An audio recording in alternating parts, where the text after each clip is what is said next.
right, good morning. Policy Brunch. Today we're going to be talking about the future of digital currency and the black commerce, presented with the generous support from Crypto.com and Block. Now, I'm Philip Dunn, the program manager with USBC, and I want to thank you all in advance for attending on today. Now, the U.S. Black Chambers, Inc. is committed to protecting the economic well-being and prosperity of black-owned businesses. One of the 5 pillars that we have at USBC is to provide advocacy for the chambers and the businesses that we represent. Our annual USBC Policy Brunch provides a platform for government affairs professionals, chamber leaders, and business owners to join us in dialogue about issues affecting black communities and black businesses. Now, this year's Policy Brunch will feature panel discussions on cryptocurrency, digital and virtual currencies, the future of black commerce, USBC's policy agenda, and we will take a deeper dive into the BLACKprint, which is USBC's position on issues impacting black businesses. Now, in addition, we will hear from thought leaders from within the government arena. We'll also hear their insights on digital currency. We'll talk about the importance of being a crypto merchant, and we'll talk about why it's important to have policy successes within their spheres of influence, just to make sure that they're instrumental for black business leaders. So we challenge you today to listen, to take notes, and then to take action to help us strengthen USBC's position on impacting black businesses.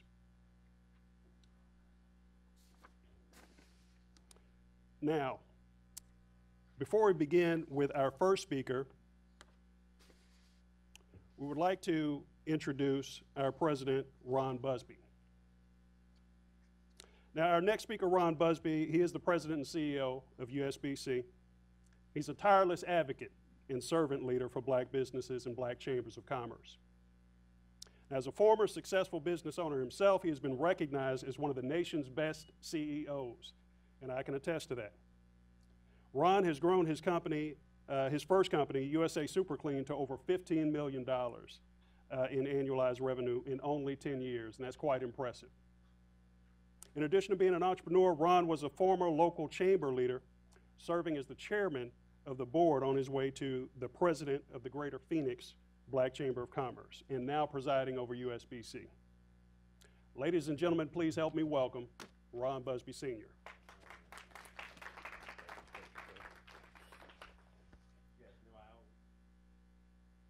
This room is not packed. I guarantee if we was giving out mimosas, y'all would be up in here. But thank you for being here. I know this is a long week, a lot of activities, and we try to start the week off by addressing policy that is related to our communities. And so you'll hear us talk a lot about what we've done at the U.S. Black Chamber and what's happening in reference to the cryptocurrency. I'm like many black people. I don't understand it. I know it's coming. And for us as business owners and policy leaders, community leaders, we gotta know. We gotta be in that conversation. And so we're going to have conversations for some of our members as well as some of our corporate partners to have this conversation. Secondly, I want to acknowledge 3 organizations. I see one of them walking in the room right now. When we began the year, we had 1 policy group. Today we have 3. We have the PRISM group, and I know I've seen Olivia Nutter here. Olivia, thank you. Our newest member to the team, Nigel Stevens from the Phoenix Strategies Group. And then the third, many of you have heard about the group, Art Collins. So now we have 3 different groups representing our interests on policy on Capitol Hill, Washington, D.C., as well as around the country. Secondly, I want to make sure that I acknowledge our corporate partners. You heard a little bit about them earlier, but I want to give a shout out to Block and to Crypto and my good friend, I think I saw him in here. Not, I'll make sure I acknowledge him when he walks in the room. So our policy breakfast, again, is about providing a platform for governmental affairs professionals, chamber leaders, and business owners to join us in dialogue about issues affecting black communities, black businesses during one of the most important weeks of the year, CBC. As we join in person this year, our annual legislative conference, U.S. Black Chamber remains committed to providing a platform for conversations that will move the paradigm for Black wealth and success forward. It's by no accident that we're choosing to engage in dialogue about digital currency and the significance of public policy focused on the crypto market. We are three things: intentional, transparent, and accountable. And that's what we hold all of our policy as well as corporate partners to those same. We're intentionally supporting Black entrepreneurs and investors alike to create and expand pathways to economic success for the Black global community. And in the spirit of creating and expanding these economic opportunities, I'd like to highlight the USBC's 2022 BLACKprint. We published the first BLACKprint in 2018 in the middle of the last administration. I know. Our initial focus features a detailed policy agenda that made the case for lawmakers to move the needle on policies that strengthen the Black community and, by way of help, Black America thrive in the progress. The BLACKprint provides a telescope which through policymakers can view the critical needs of our businesses. The publication is separated by several principles based on the USBC's 5 pillars, which are about advocacy, access to capital, contracting, entrepreneurial training, and chamber development. In the 4 years since our first version, we've seen incredible setbacks as Black America grappled with the dual crises, including the acute damages of the global pandemic and the slow reckoning of systemic injustices. We still face these challenges in many ways today. However, our community continues to recover, grow, and seek opportunities of entrepreneurship. Black-owned firms continue to strive for economic recovery and resilience amidst new developments in the COVID-19 pandemic, including the variants, treatments, and vaccines, and the other disparities between Black-owned firms and other firms.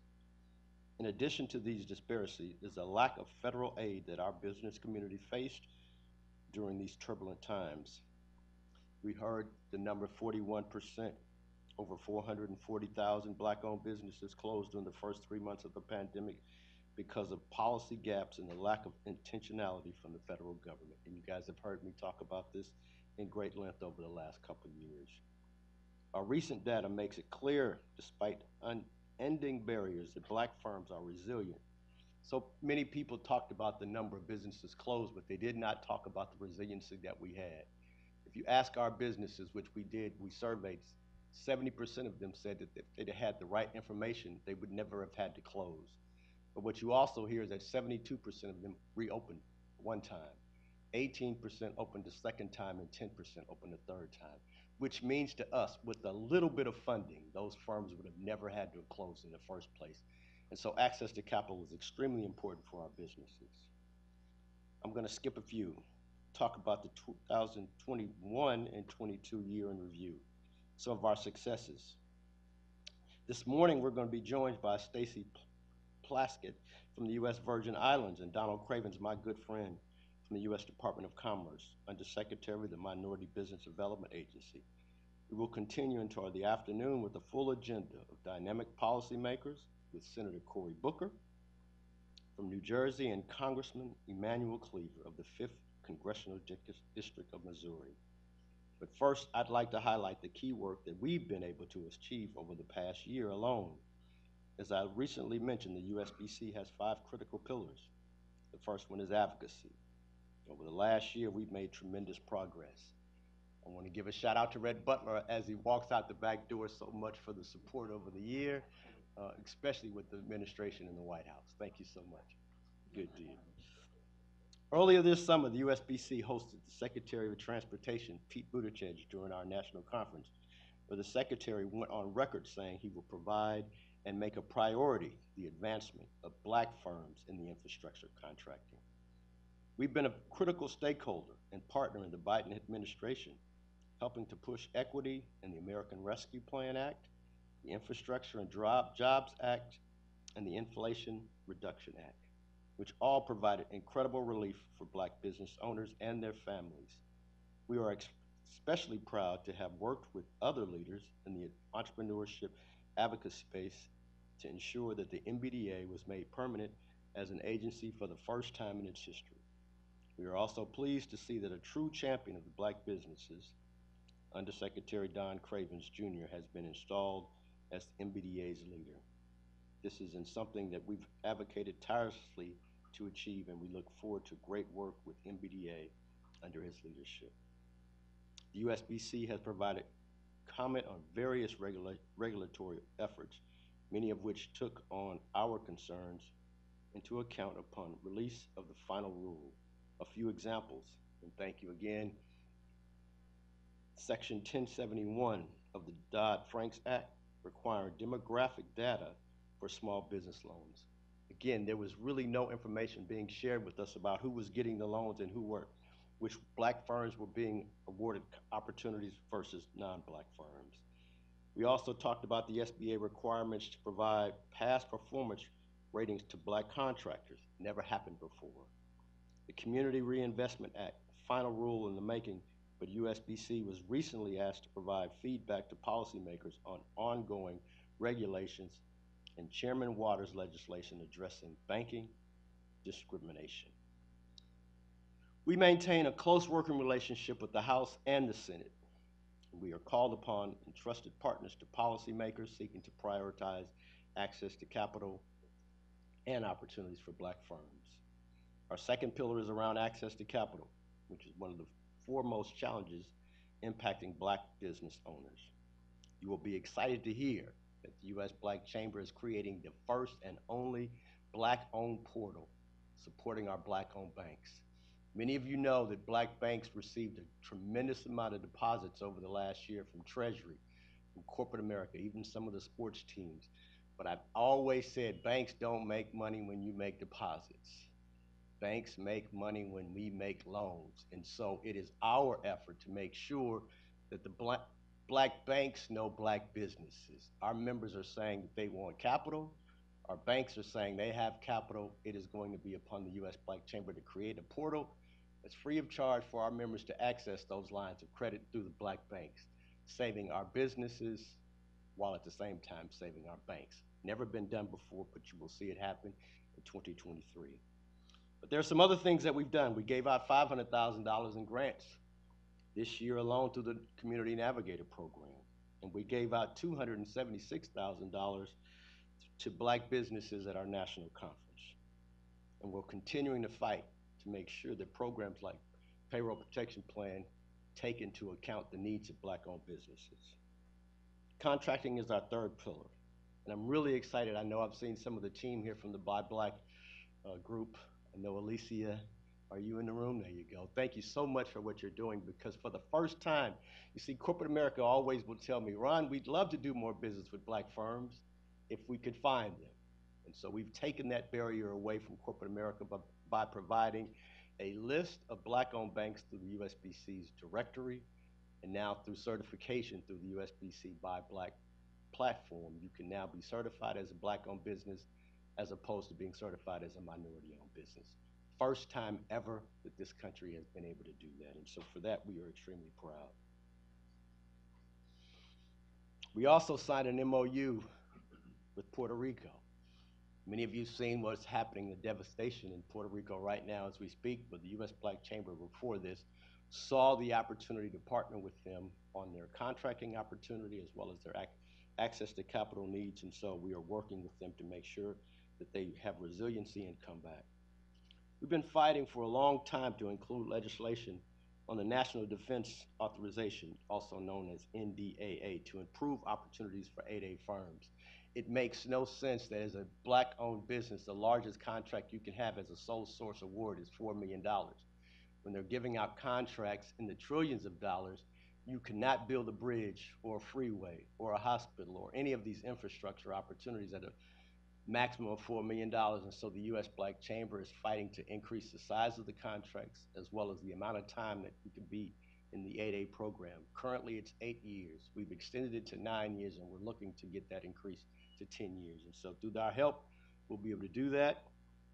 And we're going to be asking you to support us as well. USBC has also worked closely with the Senate Committee on Small Business and Entrepreneurship on crafting the Federal Contracting Fairness Act a significant piece of legislation to improve the 8A program, extending the life cycle, expanding the sole source opportunities, providing more efficiency and timely technical assistance, and incentivize greater participation in the 8A mentor protege program. Our fourth pillar is around entrepreneurial training. When our businesses closed, they said that the reason that they closed was lack of information. And so the U.S. Black Chambers and our program department put on, free of charge each month on average, 18 free webinar seminars. Through our Navigator program, we've had over 334 counseling sessions. The training demographics revealed 4,891 firms trained since the start of the program, exceeding our goal for the year of 2000. So we've already almost 2.5 times increased what we were asked to do. You also saw that in 2020, the President of the United States went to Tulsa, Oklahoma to talk about the disparities. He went to Tulsa, Oklahoma, and while he was there, he made a comment and made statements in front of our historic site, which now the U.S. Black Chamber has a women's business center in Tulsa, first time ever. We're extremely proud of what they're doing. The women business owners, both minority and majority, are taking advantage of the technical assistance and opportunities that we're providing. And our last pillar is around chamber development. Just recently, we had our national conference, a 3-day event hosted here in Washington, D.C. at the Black-owned Marriott Marquis, where our businesses were able to talk directly with chamber leaders about best practices, developing opportunities.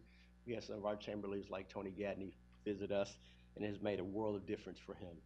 In reference to our chamber presidents, we also had the opportunity to talk to Crystal Broomfield, a good friend of ours who's now leading General Services, also known as GSA, to discuss federal contracting initiatives and efforts. USBC has provided members with opportunities to hear from Mark Madrid, who's running the Navigator program, and provided relationships for us. We're extremely honored that you guys are here with us this morning, because I know it's going to be a full week, but I'm really proud of the work and the effort that the U.S. Black Chamber has done. I'd like to do a couple things before I get off. I want my board of directors to kind of stand up. For those of you that have not met them, please. This is Charles O'Neill. He's our chairman of the board. Amy Griffin was one of our original board members. She's our vice chair, also previous chairman of the D.C. Chamber of Commerce, and Kalisha Garrett, who's now running the Louisiana African American Foundation. Thank you so much for all of you guys are doing. Stay around for a lot of good information. Thank you. All right, thank you for that very informative piece of information, Ron, about our chamber. Next up, our opening remarks will be provided by none other than Representative Stacey Plaskett. Congresswoman Stacey E. Plaskett represents the United States Virgin Islands at large congressional district here in the United States House of Representatives. Congresswoman Plaskett currently serves on the House Ways and Means Committee, the House Budget Committee, and the House Committee on Agriculture, where she serves as the chair of the subcommittee on biotechnology, horticulture, and research. Ladies and gentlemen, please help me welcome Congresswoman Stacey Plaskett.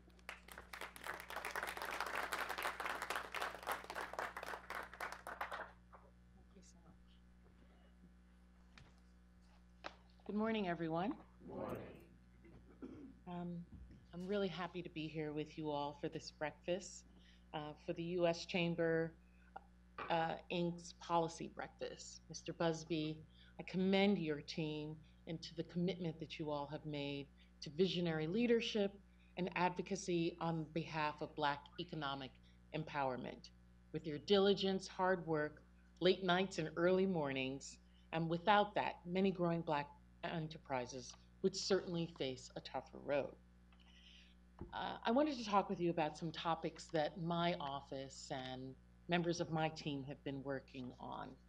In recent years, cryptocurrency has generated a great deal of momentum and discussion among financial institutions and the wider public, and most recently with policymakers. We're usually a little behind everybody else, but we're getting there. About 16% of adult Americans, that's 40 million people, have either invested in, traded, or used cryptocurrency. Though the first cryptocurrency was only created 13 years ago, the reach and value of these digital currencies have exploded. You all know that by 2026, the global blockchain market value will reach about $67 billion.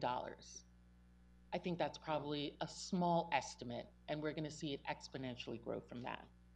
While the future of cryptocurrency is still largely uncertain, its underlying technology, blockchain, has a growing number of applications that have the possibility to transform significant facets of our lives, including how we buy and sell and verify transactions.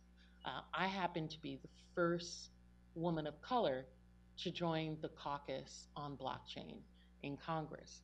I can recall going to my staff about 6 years ago, and I went to the staff assistants, the youngest members of the team, because I figured they would know better than everybody else. And I was like, blockchain, what do you know about blockchain? And they even didn't really understand it that much. And I requested of my legislative director at the time, look up any legislation that's on blockchain. And interestingly, the members who had legislation on blockchain were wealthy white men who had been millionaires in the technology space or the financial sector before coming to Congress. They were the authors of blockchain and cryptocurrency legislation 6 years ago. I immediately said, co-sponsor me on all of that. Find out if there's a caucus. I need to be there. We need to understand that, because Black people are going to be way behind everybody else in learning and understanding how it applies to us and how we can benefit from it. Much of the appeal of digital assets stem from three features: lower commissions, increased efficiency, and of course, the anonymity of transactions. As a result, many industries have begun exploring ways to adopt digital assets. And despite cryptocurrency's advantages and increased prevalence, we should not overlook the risks posed to consumers and investors, particularly in my thought, young Black people who are engaged in this as a trade. Cryptocurrency, like many assets, do come with some risk, as demonstrated by its volatile market fluctuations. As a case in point, the global market capitalization of cryptocurrency is currently about 1/3 of last year's peak of $33 trillion. This sharp market decline is particularly concerning when we consider that some of the most widely traded digital assets like Bitcoin and Ether are considered commodities. That's where I come in, on the Agriculture Committee of all places, where we look at commodities, where I sit on the Commodities Subcommittee. These commodities have been largely bought and sold on trading platforms that are not subject to federal regulations. And let me be clear here. I am a member who does not believe in a lot of regulations. I'm a moderate, some would say conservative Democrat, and I think what's more important is to create sandboxes where there can be oversight, and particularly in new markets, new areas, new digital assets, to allow the market and the business sector to be able to develop and grow it without, let me say, the facility, and not facility is in a place, but simplicity of policymakers thinking about what should and should not be done. We, as policymakers, are often, reading 6th grade books on subjects where the market is reading college level material. And so us regulating, I think, is often a misnomer, that we need to provide oversight and guardrails and be able to have places where individuals who want to be engaged in the market are not taken advantage of, and have strict transparency about what's happening to allow them to be able to grow their businesses. Commodities have been largely bought and sold. Unbeknownst to most, market regulators presently lack the authority necessary to adequately protect the public against market manipulation. Consequently, these digital markets lack the transparency and fairness that Americans expect and deserve when they engage in crypto trading and other asset-related activities. So to address these vulnerabilities, last week I co-led the introduction of legislation, which is the Digital Commodities Consumer Protection Act of 2022, with my colleagues on the House Subcommittee on Commodities Exchanges, Congressman Sean Patrick Maloney. This is the House companion to legislation that's already been put forward in the Senate, the Stabenow-Boozman bill of the same name that was introduced in the Senate Agriculture Committee in August. This bill would give the CFTC the authority to regulate digital assets that act as commodities, such as Bitcoin and Ether, and the marketplaces in which they trade. Other provisions of the bill require digital commodity platforms to prohibit abusive trading practices, eliminate or reveal conflict of interest, sustain sufficient financial resources, manage strong cybersecurity programs, protect customer assets, and report suspicious transactions. In addition, Congressman Austin Scott, a Republican member of the Agriculture Committee, he and I have introduced the Commodity Futures Trading Commission Research and Development Modernization Act. This bipartisan bill directs the Commodities and Future Trading Commission, the CFTC, to establish and maintain research, development, demonstration, and information programs regarding engaging technologies and their applications to the commodities market. If passed, that bill would ensure that our regulators have the necessary information to respond to risk effectively and efficiently. While we are making significant progress, there's a lot more that needs to be done. This is why your panel and having these discussions, getting information out, having this exchange is really important. Every voice matters.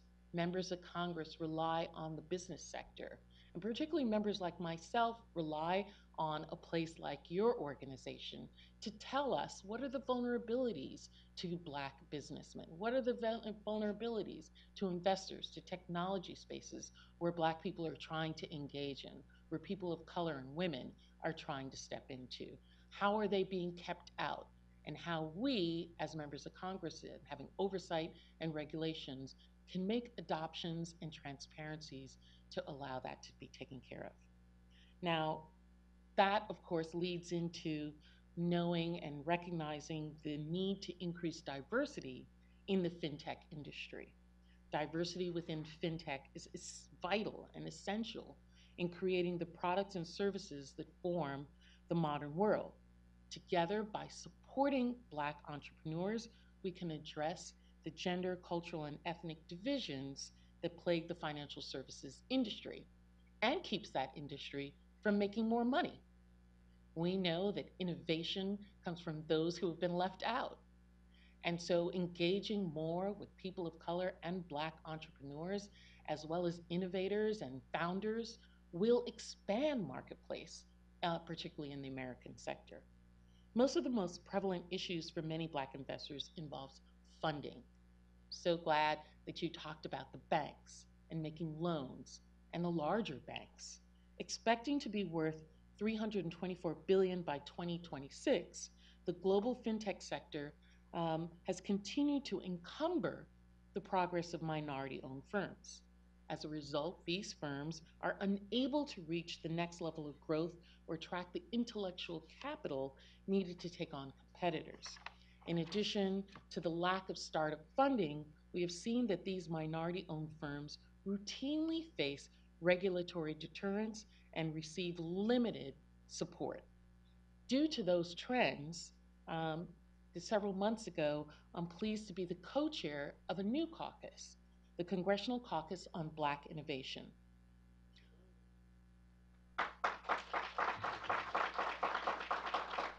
The other co-chairs of that caucus were very purposeful, and the committees that they sat on and the locations where they were.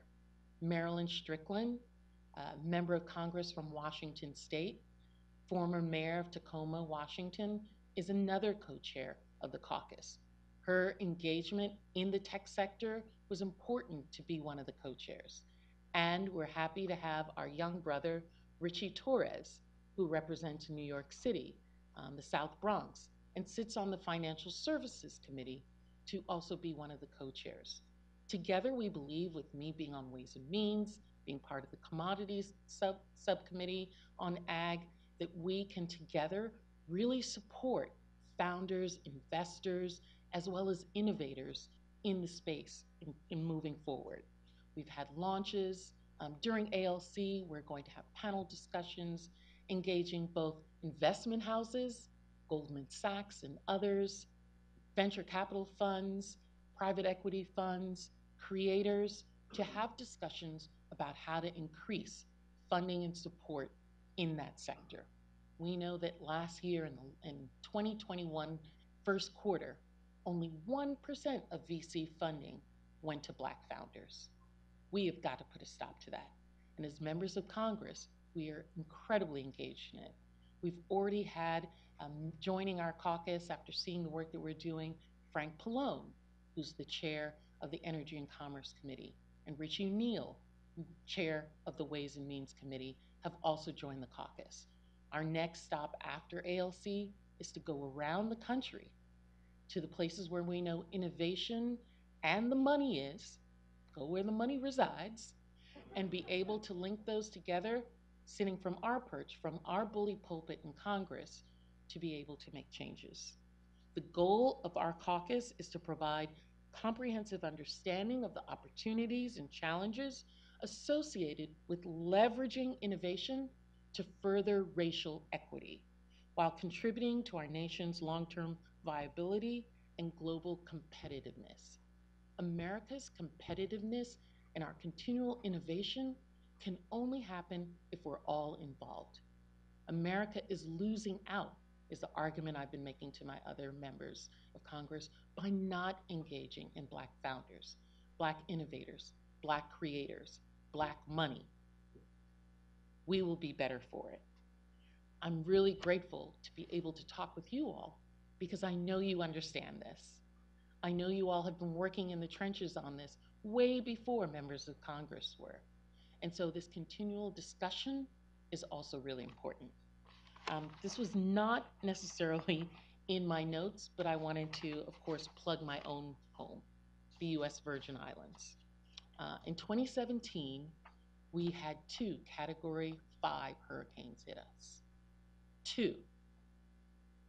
We lost hospitals, schools, homes, vital infrastructure, as well as our utility grid. Now, I know our brothers and sisters next door in Puerto Rico, we're 150 million, 150,000, they're 3 million, right? So a lot of attention goes there. You didn't hear Virgin Islanders complain when we were without power for 6 months. We just do what we need to do to take care of ourselves. But behind the scenes, members of Congress were working, and we had a huge opportunity after that, where Congress changed the law for Puerto Rico and the Virgin Islands to say that we will give you funding not to rebuild as things were at the time of the storm, but to rebuild with resiliency as they should have been built at the time of the storm. Which means for us, we have billions and billions of dollars to create microgrids, to create solar, new energy resources. We also have one of the deepest ports in the Caribbean and an exemption from the Jones Act, which no other place in the Caribbean that's a US port has. We're trying to capitalize on that. And I've been talking with Nigel about getting Black contractors. We do not have sufficient workers in the Virgin Islands to do this rebuilding. Our governor, a Black man, says, I want Black people doing this work. I want to entice Virgin Islanders to come back home to do this work. We need project managers, accountants, engineers, construction workers. We need Black businesses. Coupled with that, we also are uniquely positioned because of our position. America didn't buy us because of our beaches and our location. They bought us because of our geographic location at the mouth of the Caribbean. Because of that, centuries ago, slave traders thought we were an incredible port to be used for the slave trade. After that, pirates. Everybody knows St. Thomas is the home of Bluebeard, Blackbeard, Redbeard, all had their homes there. They had their homes there because of its geographic importance. Global Crossing also put their hub there. And so we have enormous broadband capacity in our islands, and we have tax incentives at the federal level that allow businesses to be able to grow by receiving very low corporate tax, federal taxes. And so we're looking for Black businesses. We have way too many white VCs, private equities, money managers, family-owned office managers that are living there. We don't have the kinds of people that look like ourselves taking advantage of that. So I would encourage you, if you're interested, myself, my Chief of Staff, Angeline Jabbar, we're always looking to bring new Black businesses. Listen, I got 5 sons. I'm trying to bring more businesses there so they'll come back home so I can see my grandchildren, be engaged a little bit in what their wives do and don't do with my grandchildren. So we are open for business. Oh, you too, sis? You know that's right. So we're open for business, and I want to thank the Chamber for the tremendous work that you all are doing, not just here in America, but abroad. Your reach extends globally, and I'm excited about it. So thank you all, and have a wonderful week.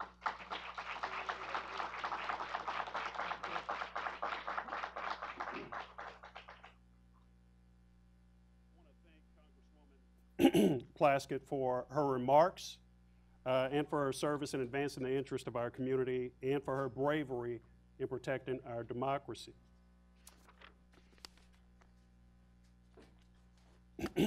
Okay, next, do we have Cleve? Is Cleve here? Right.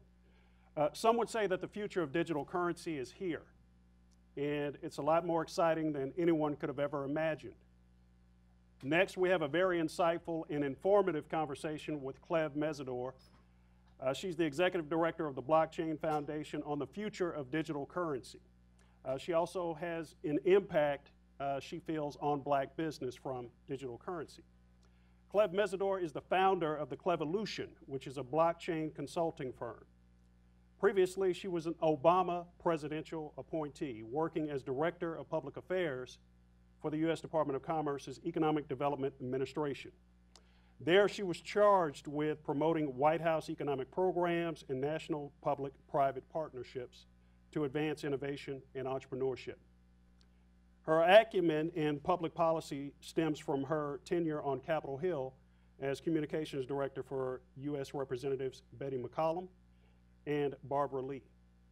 Now, she also coordinated with congressional leadership to launch major legislative initiatives.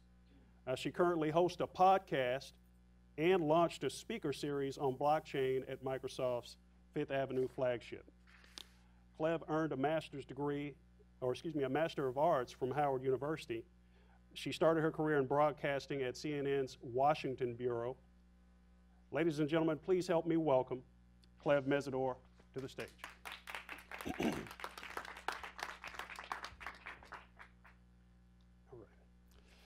Now, I'm thinking about this, and I'm thinking about how impressive your career has been.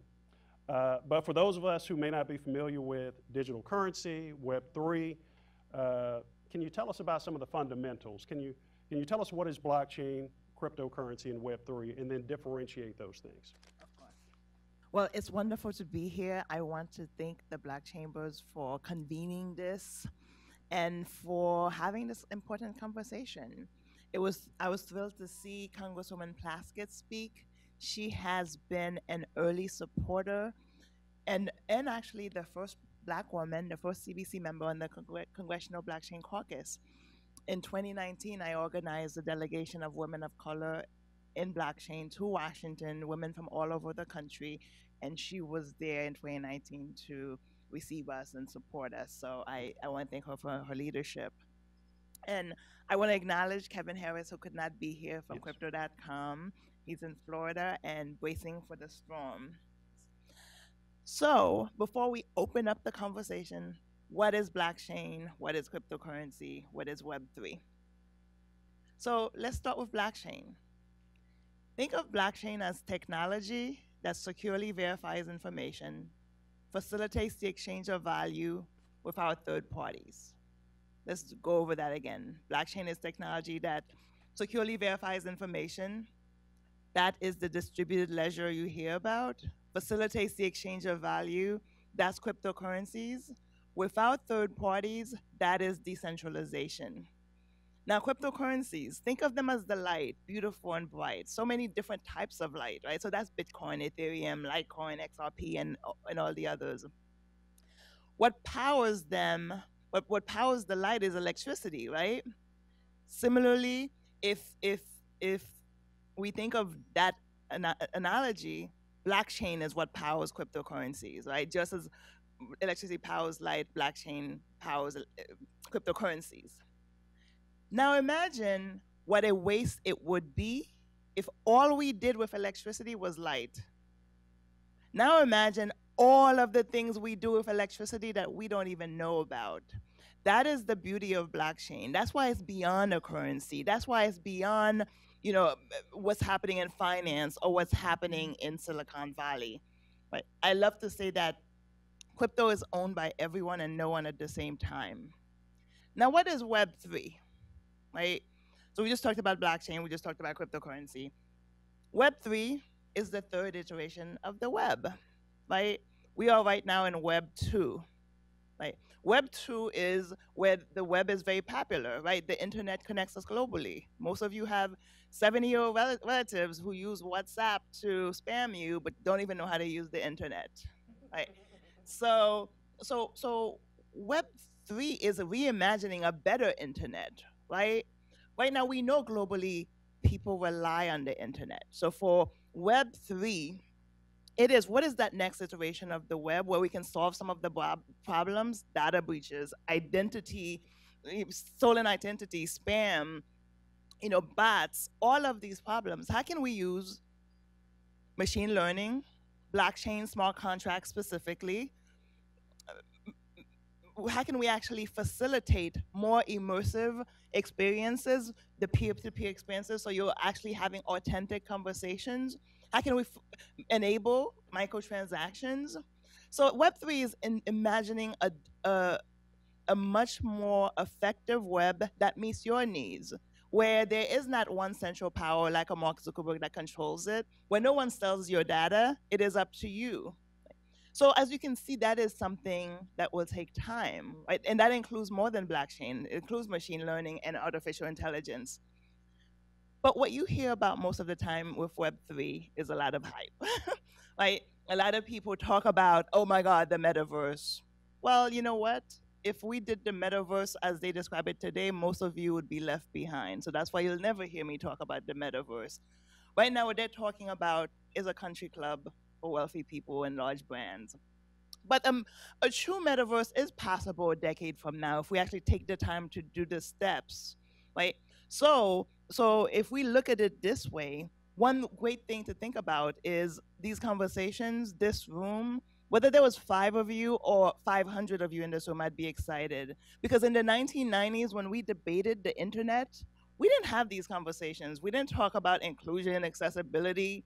And where are we today? A huge digital divide. We have an internet that used to be a marketplace that is owned by 4 wealthy males, and our data is stolen, our identity is stolen. So I'm excited about this conversation because, as you can see, crypto is not that sexy. It's really about efficiencies and optimization. Everything else is noise and hype. And thank you for that. I wonder if you can expand on, you said it's not that sexy. What are some of the other common misperceptions of crypto, blockchain, and Web3? Yes. So one of the misconceptions is that there are no Black people in crypto. Black and Latino communities lead national adoption of cryptocurrency. Let me repeat that. Black and Latino communities lead national adoption of crypto. There would not be an industry without Black and Latino people. Where did we get that data from? We got it from the Chicago NORC poll, the Harvard Harris poll. We got it from the Pew Research Center, Schwab Investment, Ariel Investment. The data continues to show that in the US and globally, people who have been locked out of traditional finance are the earliest adopters of this cryptocurrency.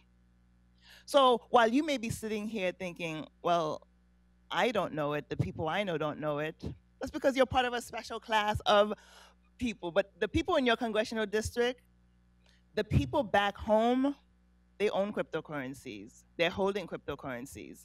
And the innovators across the nation, outside of Austin, California, New York, they are building products and services in crypto to actually solve inequities. The other misconception I would note is that people think crypto is not regulated. Crypto is regulated at the state level and at the federal level. What the Congresswoman was articulating is we have no idea what the regulatory framework is right now. Right? So we don't know, should we regulate like banks? Should we regulate it like we do the Wall Street? Right? Because those industries have been around for a long time and they're managed by rules from the 1930s. Right?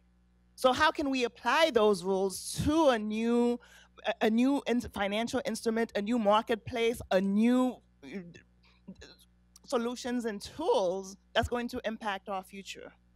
So that's the debate, right? She mentioned the CFTC and Lab CFTC. Well, CFTC looks at it as commodities. Well, do you know right now, you have to pay your taxes on crypto. The IRS has a question on the tax form. But the IRS looks at cryptos as properties. CFTC looks at them as commodities. The SEC says all of them look like securities to them. While companies have to register at the state level, they have to comply with KYC and AML. What's not clear is, are they commodities? Are they property? Are they securities? Those questions, we need, as the Congresswoman said, a smart regulatory framework that puts in the rules of the road, but also makes sure that Black and Latino innovators can actually build and continue to innovate in this space. Mm-hmm. So now I'm thinking about all of our business owners in the audience, and all of this, it can sound confusing, all the regulations and what have you. Can you tell us what some of the benefits and risks are of these new technologies? Yes, I'll start with the risks, right? Because that's what we hear about all the time. First, all of you here in this room, you talk about wealth creation, generational wealth. Well,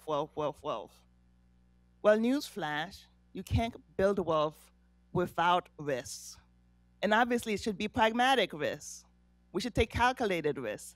But it is impossible to go beyond the status quo and actually build wealth without taking risks. Second, to be an investor is to actually anticipate and plan for bear markets. Right now, everyone talks about crypto's bear market, but they don't talk about the looming recession. They don't talk about the S&P, Dow, all down.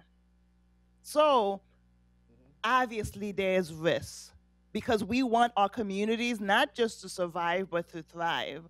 But that means we have to invest in financial literacy. And that means we need Congress to focus on empowerment, not protectionism that looks like patriarchy. And what does empowerment mean? Empowerment means is next time you do the PPP loan program and you say it's for minority business and independent contractors, you change the system first. You tell the banks that they have a new framework to operate from, because all you did was create a PPP loan program that you said was for us, but ended up in the hands of hedge funds and wealthy businesses. That is what consumer protection and empowerment, the difference between consumer protection and empowerment is. So absolutely there's risk. Absolutely we need to focus on education. I lead the Blockchain Foundation, which is focused on risk education. We're going to do a 6-city tour to go into El Paso, to go into Detroit, to go into the Appalachian region, the Mississippi Delta.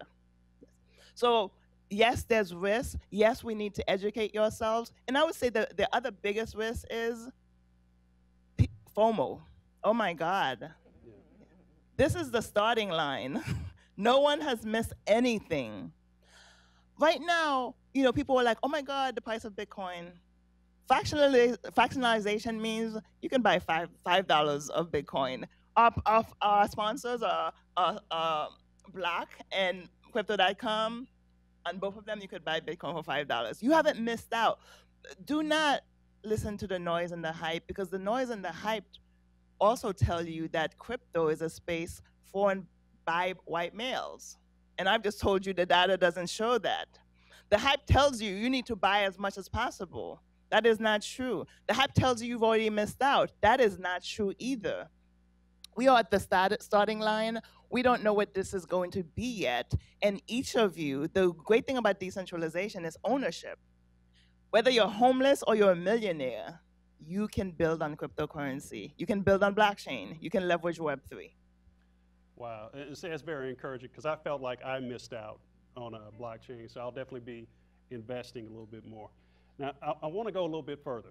I wonder, for Black communities and Black businesses, can you share some of the best use cases for these technologies? Yeah, so earlier I mentioned that, don't worry about the price of cryptocurrencies. Fractionalization means you can buy $10 of anything. So let's start putting crypto on layaway. But forget crypto. No, it truly is. One Bitcoin may be worth $20,000, but if you put $10 every month, you will accumulate. And our communities know that this is how we actually build wealth and accumulate the things we need. But the good news is, this industry that hit $3 trillion market share in this past spring, and obviously that has eroded a bit with the bear market. This industry is not based on the price of cryptocurrencies. It is based on the products and services being created that consumers want and are using. And so that's where the use cases are. Black and Latino communities may be the biggest holders of cryptocurrency, but we are the biggest ones who are building on products and services to address inequities. When you look at financial inclusion globally, the crypto companies are doing a lot globally. Because if you do something on the continent of Africa, there's millions of people, even at the lowest price point, you're going to make a return. Right. So in the U.S., it's less incentive for large companies, right? Because Black and Latino communities are dispersed all over the place. Most people don't even know. There are more Black people in rural communities than there are in urban communities. So we're building the products and services. So there's some great projects. You'll hear later from OneUnited Bank, the largest Black bank in the country, that is actually leading in this space and creating new products and services. Right? There's a neobank called First Boulevard by this young Black professionals who have just created a neobank where you could actually focus on Black empowerment, where you can actually purchase cryptocurrency. One of the projects I love is Oak Currency in Oakland. Right? Black developers from crypto left and actually went back home to Oakland. They didn't say, oh, let's fix Oakland. No, they met with the mayor, they met with the state legislature, the city council, and they said, how can we empower Oakland? And they created Oak Currency for Oakland. So with the people. And just last month, Harlem announced that they're going to do Harlem coins, specifically for businesses in Harlem, right? So community coins are not new. If you've known a long time ago, we've tried to empower our communities and build up our communities through how can we ensure our currency circulated locally and in our community. And so the projects I'm most excited by are just that. Tavonia Evans, Black woman, created Guap Coin 6 years ago now. Guap Coin is the first cryptocurrency that was created for the Buy Black movement. And today it really empowers people. So those are the projects you don't hear about when they're talking about the hype. But those are the things that actually matter. Yeah. So there's real implications that communities can start to build their own currencies, and we can build wealth within those communities. Exactly. Perfect. Okay, I'd like to continue the questioning around the digital divide and digital inclusion. What is the future of the industry, and what can we do to make sure that Black people and black businesses are not left behind. Yeah, yeah. Well, I've been working in this space for about 6 years now. As was stated, I worked in Congress, worked in the Obama administration. It was actually during the Obama administration that I first learned about Bitcoin. In 2013, a friend had a Bitcoin project, asked me to help with a press release. So I had to learn about Bitcoin in 2013 to help him with the press release. So it stayed in my radar. It wasn't until 2015, 2016 that I said, okay, I'm gonna learn as much as possible. And then in 2017, since 2017, I've been working in crypto full time. So that brings me to why I am all in this space. It's because the things I could not accomplish in Washington, working in Congress, working for the Obama administration, I feel empowered to do that now because of decentralization, because of the opportunity for ownership. But I will tell you, those are the things I'm most concerned about, right? One of the trends I'm seeing is that when Black institutions look to get into crypto, they seek out Caucasian males to contract, to become consultants. When within crypto, there are Black leaders across the board, Black academics who have been working in crypto for the last decade, Black attorneys, Black executives at crypto companies, so there are so many Black people in crypto because we lead national adoption, because that national adoption in the US is because we did it. So therefore, how we make sure we don't lose behind is we need groups to make sure, as you're looking for partners, you look for partners that look like you. Another concern of mine for the digital divide is the biggest risk to Black innovation in crypto is Washington.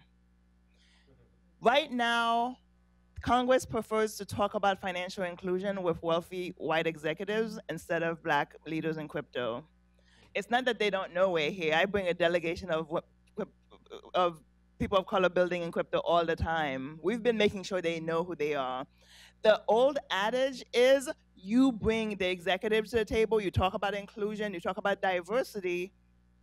Well, that may make sense, but if you're always talking to white males about diversity, inclusion, if they're only the people you're talking to about policy, so every policy you're drafting without the Black majority, the nerve center of adoption. Right now, the policy conversations that are happening outside of us, which makes no sense. There's no reason why, there are industry leaders who are Black and brown in crypto, that they're not who you're talking to. And that includes the CBC, and we have to hold them accountable because that will influence what happens here. I'll tell you, last week, I spoke at the Black Blockchain Conference. Today, I'm here at the US Black Chamber. Next week, actually, I am going to New Orleans for the National Minority Supplier Development Council Conference. After that, I'm speaking at the National Organization of Black Elected Legislative Women. Because I don't spend my time talking to them, I spend my time talking to you, our leaders, because we have an opportunity not just to hold the industry accountable. Yeah, follow the money, but follow the legislation. When you look at a lot of the inequities in our community, they're legislated. It is policies that make them so. So as we look at how we ensure that we don't have a digital divide, we have to tell Washington, you may think that the industry is the problem, you're part of the problem too. So when we talked about suppliers earlier, how do we get more suppliers in crypto? Well, you know what? When I talk to crypto companies, and I've been working in this space for a long time, I worked for the largest advocacy group for crypto in Washington is Blockchain Association, representing 100 companies. And for the last 3 years, these companies have been looking to me to advise them on diversity, equity, and inclusion. I tell them they need to hire black suppliers, vendors, contractors, and the like, right? But I'm undermined all the time because every time I hear about a Black group, it's one of my white contemporaries that's telling me, oh, I'm working with this Black company, oh, I'm this. So the message to them is they actually don't need to follow my follow what I'm telling them, because most of the organizations are doing politics as usual. I have a hard time convincing them Maxine Waters wants your diversity data. Well, I need you to go to the Black civil rights groups and the Latino civil rights groups and sit and, because there's a blueprint to this and you need to invest. Well, if they can go around that and actually just contract a few, if you guys, and come to you and not, without Black and Latino people, then it's ineffective. The reality is you have Black and Latino leaders in crypto that are having the same conversations, same fights as you. And what they need your support, and they need the CBC's support and the CAC's support. Because we're fighting in the trenches, trying to get inclusion, trying to get resources to our community. And the only people who are not fighting with us right now, I have to say, it's honest truth, is the CBC. They are our biggest adversaries, because they would prefer to ignore us. That's not the CBC and Democrats as a whole. They prefer to ignore us instead of working with us to solve these problems. So we need our advocacy groups and our public institutions. And it's not just me. There's tons in the table. Courtney's back here. She'll tell you we have tons of Black men and women in crypto, Latino folks who will work with you, partner with you for free, who won't charge you, but those wonderful white male colleagues of mine will charge you. And because we're here to fix our communities, we're here to actually make sure we're empowering our communities. Now, Cleve, this is also very encouraging and exciting, and you shared a lot of information already.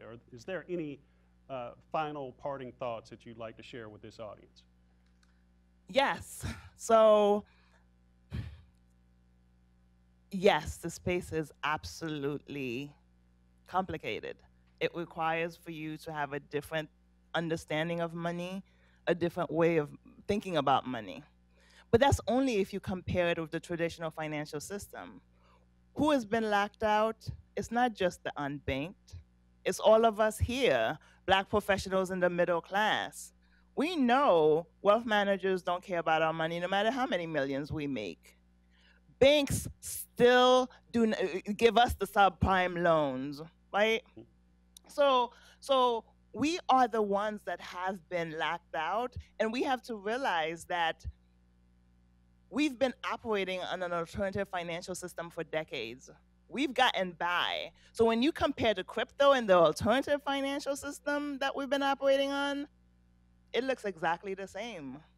But when you compare it to the ones we've been aspiring to, hoping that banks will give us better financial instruments, hoping that wealth managers and brokers will actually look to our communities, then crypto looks risky, depending on your relationship with money. So I would say do your research, start with the Bitcoin white paper at bitcoin.com. It's an academic paper. It's literally, and it would make it less spooky, because right now it sounds spooky. And the other thing I would say is this space is hiring like crazy. Crypto is the first space you don't need a degree. You don't need to learn how to code, because most of the applications are drag and drop. Crypto is hiring accountants, administrative assistants, oh my God, executives, right? Just about every position you have at your job, there's a job in crypto. The great thing is many of these companies are virtual. So we need more of our communities to start looking at crypto from a different lens, from the alternative financial system you've been operating on, but also looking at it for opportunities for entrepreneurship, for small businesses. Create a merchant account to accept cryptocurrency. That's how you start accumulating your crypto. Looking for access to capital, create decentralized autonomous organizations. Although there's some regulatory concerns coming up, but look at those options. Mm-hmm. Now, Cleve, I want to thank you for your time here today and for your thought leadership, and thank you for joining us today. Ladies and gentlemen, Cleve Mesidor. Thank you.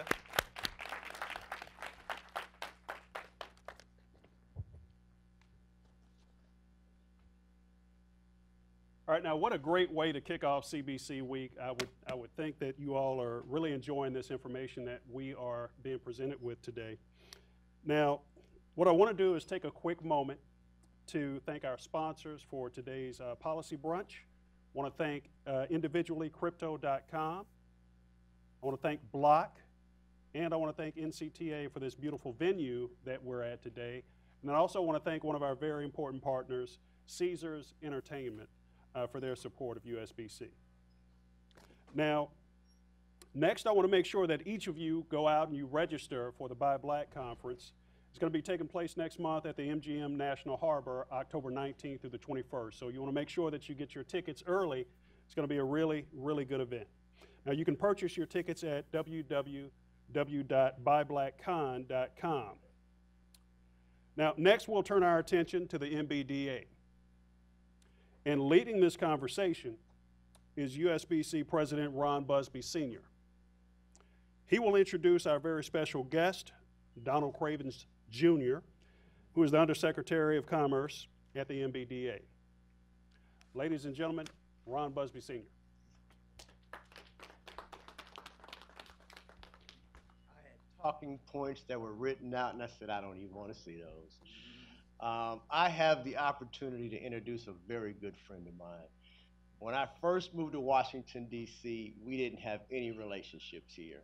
I was given 6 business cards, and one of those business cards was this gentleman here. I went to go visit his office. He was representing Louisiana, and at that same year, we gave Claire McCaskill our Advocate of the Year. When I went to go visit him, there weren't many black people on Capitol Hill at the time, at least that I had met. And I went in his office and I saw a sister that was walking out in front. I said, oh shit, this brother's gonna be all right. It was Crystal Glass, and now she's running GSA. We've all elevated our game, our responsibility, as well as the mission that we carry. This guy here, when the opportunity came about to run the MBDA, he and I had late night conversations, going back and forth. Man, should be the priority? Should I take the job? Should you take the job? Heck no, I shouldn't take the job. You're the right guy for the job. Family man, military man, ran second at the Urban League, my good friend, and now the new Undersecretary for the Minority Business Development Agency, our good friend, Don Cravens.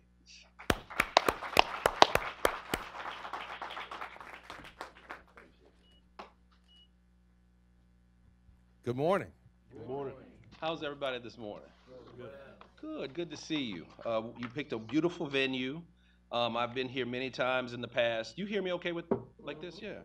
I've been here many times in the past, and you'll take the mic. Great. And so and it looked like the food was really, really good. I hate that I came a little late and had breakfast. Well, Ron, thank you for that introduction. And look, when Ron Busby calls, I'm here. And that's for 2 reasons. One, because of his leadership and his leadership throughout time. I was at the first U.S. Black Chamber event. I was working at the U.S. Senate, as Ron said, for Senator Landrieu. I was the staff director of the Small Business Committee at the time. And when Ron called then, I was here. I was with you all. And I've continued to stick out with Ron, like many of you have, because I know the importance of his leadership. The second reason I wanted to be here is I know the importance of all your leadership. Our local chambers, the work that you do. I saw my homegirl from New Orleans and her leadership, even in my home state of Louisiana. I understand the importance of what you all do.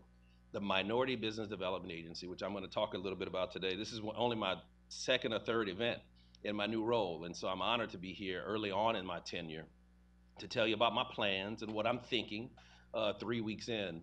But we don't have a better, stronger partner than the U.S. Black Chambers. And so I had to be here this morning, 1, because of Ron, but 2, because of your work and all of the good noise you've been making for many, many years. And so I want to just thank you for your leadership, welcome you to D.C., those of you who are visiting. You came on a good week. The weather, the fall is here, and obviously Congressional Black Caucus, the annual legislative conference is this week, so you picked a wonderful time to be here. I want to talk this morning about the American entrepreneurial system. I know that you're here talking about capital and cryptocurrency and those things, and I'll talk a little bit about that today, but I really wanted to just tell you about MBDA, because I need you to help me in this new role as well. And so I'm going to take, if you mind, a personal privilege to talk to you about MBDA, and then I'll let you all get back to your crypto and all your smart people issues. But I want to talk about the American entrepreneurial system, especially as it relates to African Americans and people of color. For far too long, brothers and sisters, we saw an entrepreneurial ecosystem that worked for some businesses, but not all businesses. I tell my staff, it's almost like watching sports before integration. American sports before integration were not the same as they have been after integration. Our Olympic teams were not as competitive once everybody got a chance to participate. But when it comes to our entrepreneurial ecosystem, our economy, in some ways it seems like we're still kind of operating in a segregated system. And that's why it was important for me to take this job. We especially saw that during COVID. When we saw black businesses, people of color who own their businesses, their doors were the first to shutter. A lot of our businesses are a one-woman team, a one-man shop. And so when the customers stopped coming and the supply chains dried up, our businesses were the first to shutter. We don't have the nest eggs that many of our other brothers and sisters have, our white brothers and sisters and other minorities may have. And so our businesses were the first to shut down. We know that historically our businesses have been disproportionately impacted for minorities. They've always been that way. Take it from me, I'm the product of an African-American family of entrepreneurs. Both my mother and father still own and operate. They're members, they started the chamber in Lafayette, Louisiana. My dad was one of the founders. They've owned and operated a small insurance business there for 40 years. And brothers and sisters, I remember those nights. Not able to make payroll, begging the Miss So-and-so who's been working for us for 10 years to maybe wait an extra week so we could pay her. I remember those obstacles that we faced. Some of those obstacles were obstacles all small business people face. Many of those obstacles were obstacles that black people face, Hispanic people face, Asian Americans face, Native Americans face, being denied loans by the big name banks, struggling to get into a room with investors, losing customers to businesses down the street because for some reason, customers didn't feel as safe in your business as they do in somebody else's business. I lived that. I saw my parents work hard. They still do to make it work.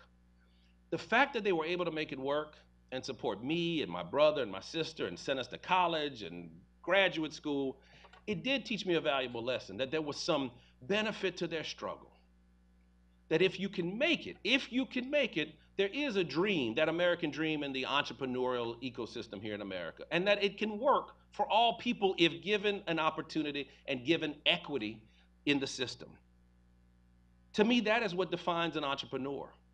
To be able to do that, to drive, to push to succeed, and do it in the face of systemic racism and bigotry, that is what defines an African American entrepreneur, an Asian American entrepreneur, a Hispanic American entrepreneur, to be able to do it, a Native American entrepreneur, to be able to do it and still do it in spite of other systemic issues.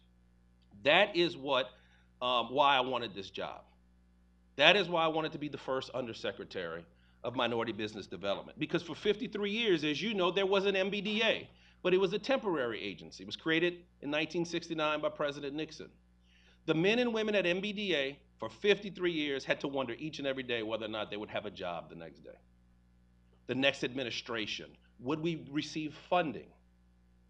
And what we saw is we had a temporary agency. But despite that uncertainty, I do have to say the MBDA still provided a lot of success and a lot of help to a lot of brothers and sisters, many of you in this room.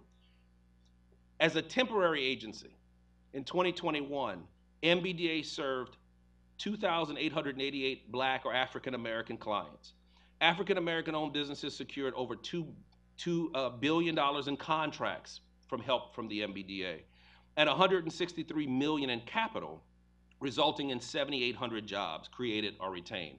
Now that is what the MBDA did as a temporary agency. Just think about what we're going to do as a permanent agency. Because I've got some good news. We are temporary no more. And this story doesn't get told, so I wanted to come and tell you. In November of last year, in the Bipartisan Infrastructure Act, in addition to the $1.2 trillion that we're all thinking about and talking about, there was a piece of the legislation that affected the Minority Business Development Agency. And for the first time, ladies and gentlemen, we became a permanent agency. And the Minority Business Development Act, which was in the bill, did three things. One, it created a leadership position. The MBDA always had a national director, which was an appointed position, but it was not a Senate-confirmed position. It was not an assistant secretary, it wasn't an undersecretary, it wasn't a DepSec or a cabinet level, it was a director position.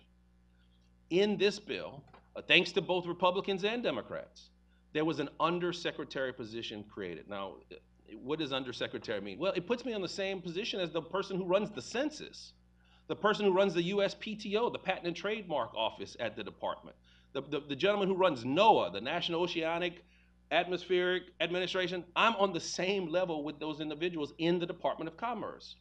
I think symbolizing to all Americans, but especially minorities, people of color, businesses of color, that this is an important priority. The second thing the act did was it said to the MBDA, continue what you're doing, but we want you to do more of it. So we've got about 30 business centers located all across America and about another 20 or 30 or so specialty centers. The act says you have to expand that. So just last week we announced we're in 6 new states that we were not serving before. Senator Wicker from Mississippi and some of our Republican leaders said, and we want you to go to rural areas and to tribal areas. And when you do so, you have to do so through HBCUs and minority serving institutions. And so we're gonna be looking for opportunity to grow to little towns like where I come from, to meet entrepreneurs of color where they are. And then the third thing the act says, and this is my favorite part, the undersecretary and the MBDA are supposed to be the clearinghouse and the voice for businesses of color, for minority-owned businesses. Now, I read that a couple of times before I took that job. That's what Ron and I talked about. I said, you know, Ron, if you do this job, it's saying you're supposed to be making the good trouble that we know our former congressman, our late great John Lewis was talking about. Like, that's what it says. And you're not doing your job if you're not doing that for minority businesses. And so I'm supposed to have one of those few jobs in government. I have the only job in government where the word minority is in it, where it's expected for me to talk about all day, every day, the growth and global competitiveness of minority-owned businesses. I couldn't be more blessed. I couldn't be more fortunate. And Ron is right. We've talked about this for many, many years. I want to thank those of you who fought those fights. We've been pushing for a permanent MBDA since 1969. I didn't do it alone, for sure. Many of you were there, and I wanted to come here this morning to just thank you personally for doing that. It means now that MBDA not only has the opportunity to make change, we have an obligation and a duty to make change for all of you, to improve the system that you operate. Think about the impact we're gonna have now that we are a permanent agency. It's my mission as the first ever undersecretary for MBDA to elevate and expand the agency in order to create a system that you deserve, our businesses deserve. We need to evolve, we need to elevate. As I said earlier, the systemic issues that have plagued people of color, African-American businesses in the past, cannot exist in our present or in our future if we are fully going to finally be the country where everybody gets a chance to participate in our entrepreneurial ecosystem. Capital is the key.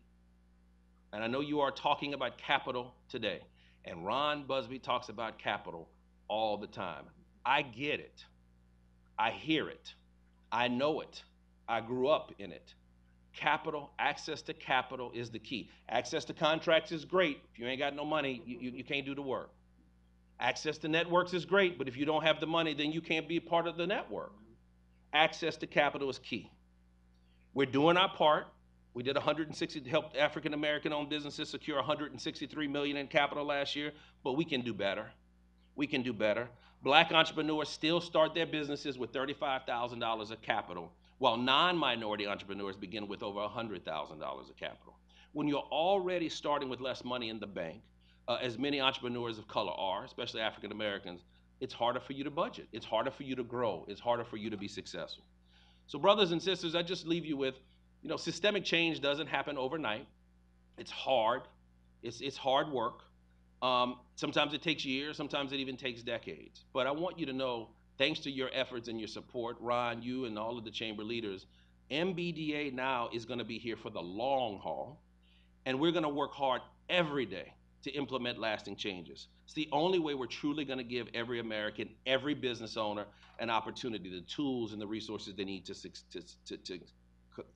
succeed. And in order to answer those questions, we'll need research and data. So I'm going to give you all an assignment. In order for me to make your case, to be your advocate, I need research. I need data.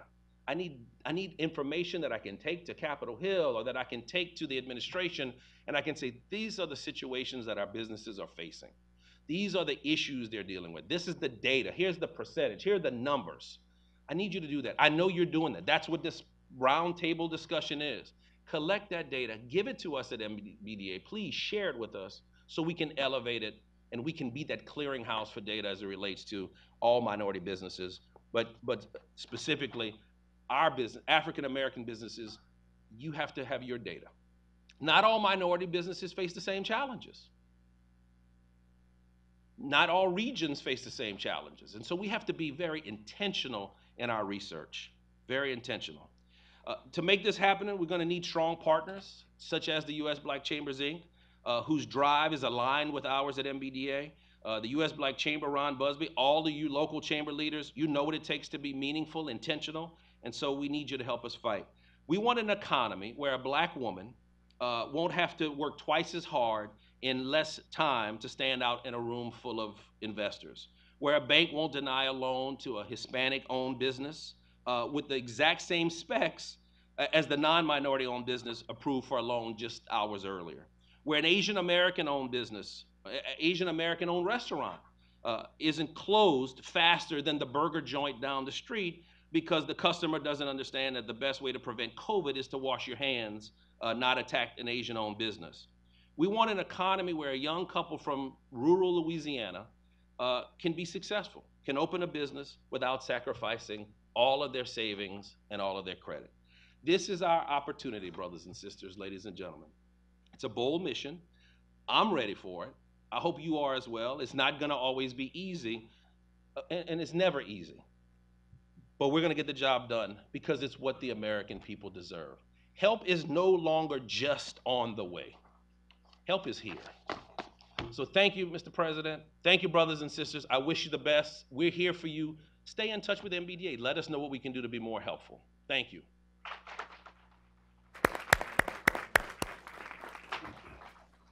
Thank you, sir. Appreciate it. Love you. You know what I can do. All right, thank you. Have a wonderful day. Thank you.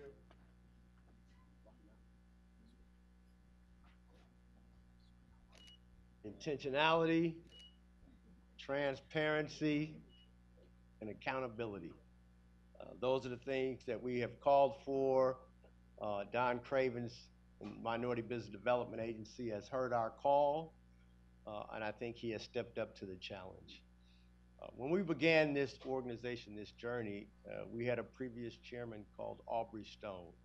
He was the visionary for the U.S. Black Chamber, and he passed several years ago, and he was able to hand the baton off to what we feel like is the new version of Aubrey Stone, the next generational leader for the U.S. Black Chamber, our good friend, our chairman of the board, Mr. Charles O'Neill. Oh, he just walked out. I guess he is a visionary leader. Our organization was really kind of, like so many other small organizations, we kind of grew relatively quickly and always trying to be innovative, always trying to come up with new concepts, new ideas. And so one of the things that we've done recently is join a partnership with the National Association of Black-Owned Broadcasters. They represent radio, TV, and multimedia. One of our board members is here today who leads that organization, NABOB, Mr. Jim Wilson. If you could stand up, let people know who you are. And while he's standing, Charles O'Neill, our chairman, will come up and bring words on behalf of the U.S. Black Chamber Board of Directors. Appreciate it. Well, good morning. And thank you so much for this opportunity, man. I really was prepared early this morning. Ron told me, I need you to give me about 5 or 6 minutes, man. And then he said everything I wanted to say. So again, I'll say good morning. I caught Don on his way out, and I had to jab him a little bit. He was, as you know, as you just heard, Deputy Secretary for MBDA. And he came and talked to a group of business owners that said, give me your data. And I'm saying, right, Don, that's a contract, man. We got to sell you this data. We're not giving away nothing, man. We're business people. But I want you to know, and my fellow colleagues on the board will attest to you that while all of our pillars of action, all our pillars of service are important to us, they will attest that advocacy is the one that most animates me. Because of the things that we do in our advocacy pillar, manifest itself in the things that you've seen in our successes in creating, changing, implementing, and causing good trouble in the policy arena.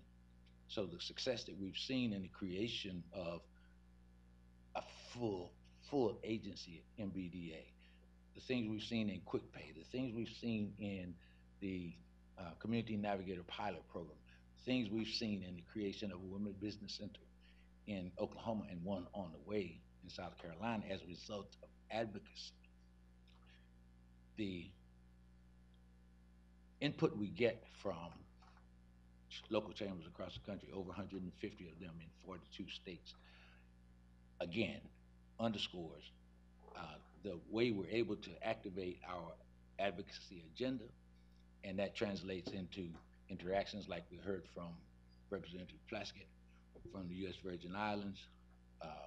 So not just local initiatives, not just national initiatives, but actual international initiatives. Ron and I were a two-man delegation in Morocco this past summer, ending up with an agreement with Prime Minister Akhnouch and attending the U.S. Africa Business Summit in Marrakesh this year.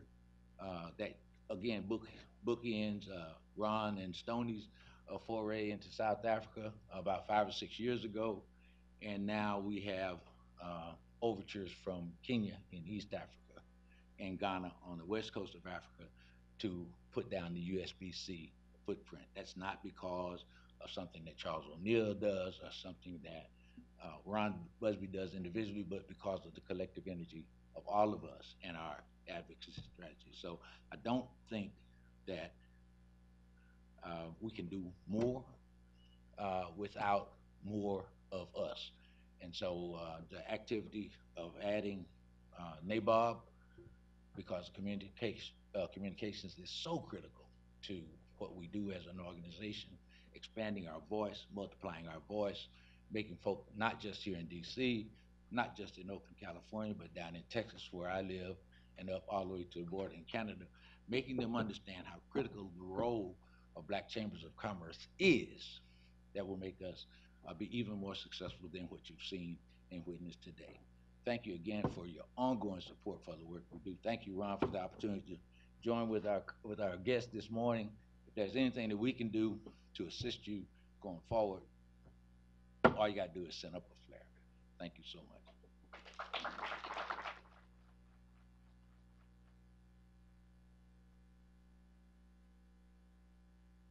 Charles said something I don't think you guys caught, and that is the U.S. Black Chamber has been named, kind of pinned. Actually, we were in a room very close to this early on, and I was giving a speech, and a young man came out and said, I want to introduce you to Ron Busby, the voice of Black business. And I was like, oh God, I got to write that down. Last year, Charles and I did have the opportunity to travel. Actually, earlier this year, we had an opportunity to travel. And we were there, and someone made a change. They said, U.S. Black Chamber, the global voice of Black business. So our new tagline as going forward will be the U.S. Black Chamber, the global voice of Black-owned business. What we have seen is across the country that continents as well as countries are looking to do business with Black businesses. Many of us have saying, you know, I just want to do business across the street, across my city, across the state. But as we did our research and surveys, 98% of America's growth will come outside of our borders. Let me say that again, 98% of the growth will come outside of the United States. And so when we let other countries take advantage of what's going on the continent, it is our fault. When we went, they were saying, yes, we want to do business with Black Americans. We just got to make sure that we are the conduit to make sure that Black Americans understand the value of the intellect that we bring. If you were with us at our national conference, we had one of our keynote speakers talk about the continent of Africa is about 150 years behind the United States. Now, I'm not 150 years old. I'm probably the oldest guy in the room, one of the older. I'm 63 years old, and I've had the opportunity to see this country grow. But when we look at our history, it is Black Americans that created many of the technologies, the infrastructures that we utilize in this country. But when you go to Africa, you will see that they have brought every other foreign country there to develop their infrastructure other than America. And what they're looking for from America is not the White House. It's not Congress. They're looking for you. They're like, Ron, bring us the black businesses, the black experts, the black contractors to come and do the work. While we were there, the one thing that I noticed is that when we were driving up and down the freeway, we just saw all this litter. It's just a great amount of litter there. And we were like, man, it'd be easy just to do some recycle. While we were there was a firm that we met that was a recycling company. They were out of Texas. And we said, man, that's great. White firm, we can make this happen. We had conversations with decision makers and said, if we could put together a black firm from the United States to do a joint venture with the existing firm that's doing business in Africa, with the relationships that we have in Africa, would you be willing to do business? And they said yes. That's what it takes, just understanding the opportunities as well as the relationships and the challenges, and that's how you really develop opportunities. Let me finish my statements because I think the man of the hour is here. A few years ago at one of our national conferences, we asked Congressman Booker to come and say a few words, and we thought it was just going to be, a few words of inspiration for us. I always say as a good keynote speaker, you need to do three things. You need to educate your audience, you need to motivate your audience, and you need to entertain your audience. This man here does all of those extremely well. Let me introduce to the podium our good friend here at the U.S. Black Chamber, Congressman Cory Booker. Hopefully, our next president of the United States of America. How you doing, sir? Thank you so much. Great to see you. Thank Great you to see you. for being here, It's man. my pleasure. My pleasure. Good morning, everybody. Good morning. I'm a little jealous because I tried to be president, and this man is the president. Title, I don't. I have to settle for being a senator.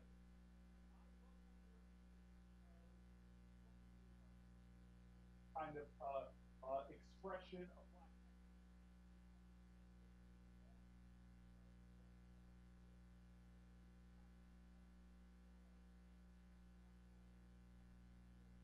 investment efforts. Thank you very much. Was I not loud enough?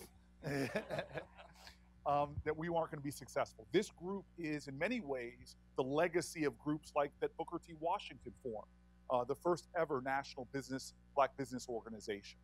And for me, I've understood my entire career the importance of building wealth within African American communities. Remember, I was the mayor of New Jersey's largest city, a majority African American city, and we saw for generations, unfortunately, wealth pouring out of our city, disinvestment, lack of economic opportunity, and we knew one of our key strategies had to be growing our city economically, but making sure that that growth was built indigenously as well. And we did so many creative things to help create black economic opportunity, from investing capital with small black businesses all throughout our city, with making sure there were business-to-business relationships when larger black businesses came in, making sure that we as a city, contracting to the tune of hundreds of millions of dollars, had an active program helping women and minorities get city contracts. And then finally, overcoming many of the obstacles that have been put in place for our communities that are, in my opinion, deeply unjust.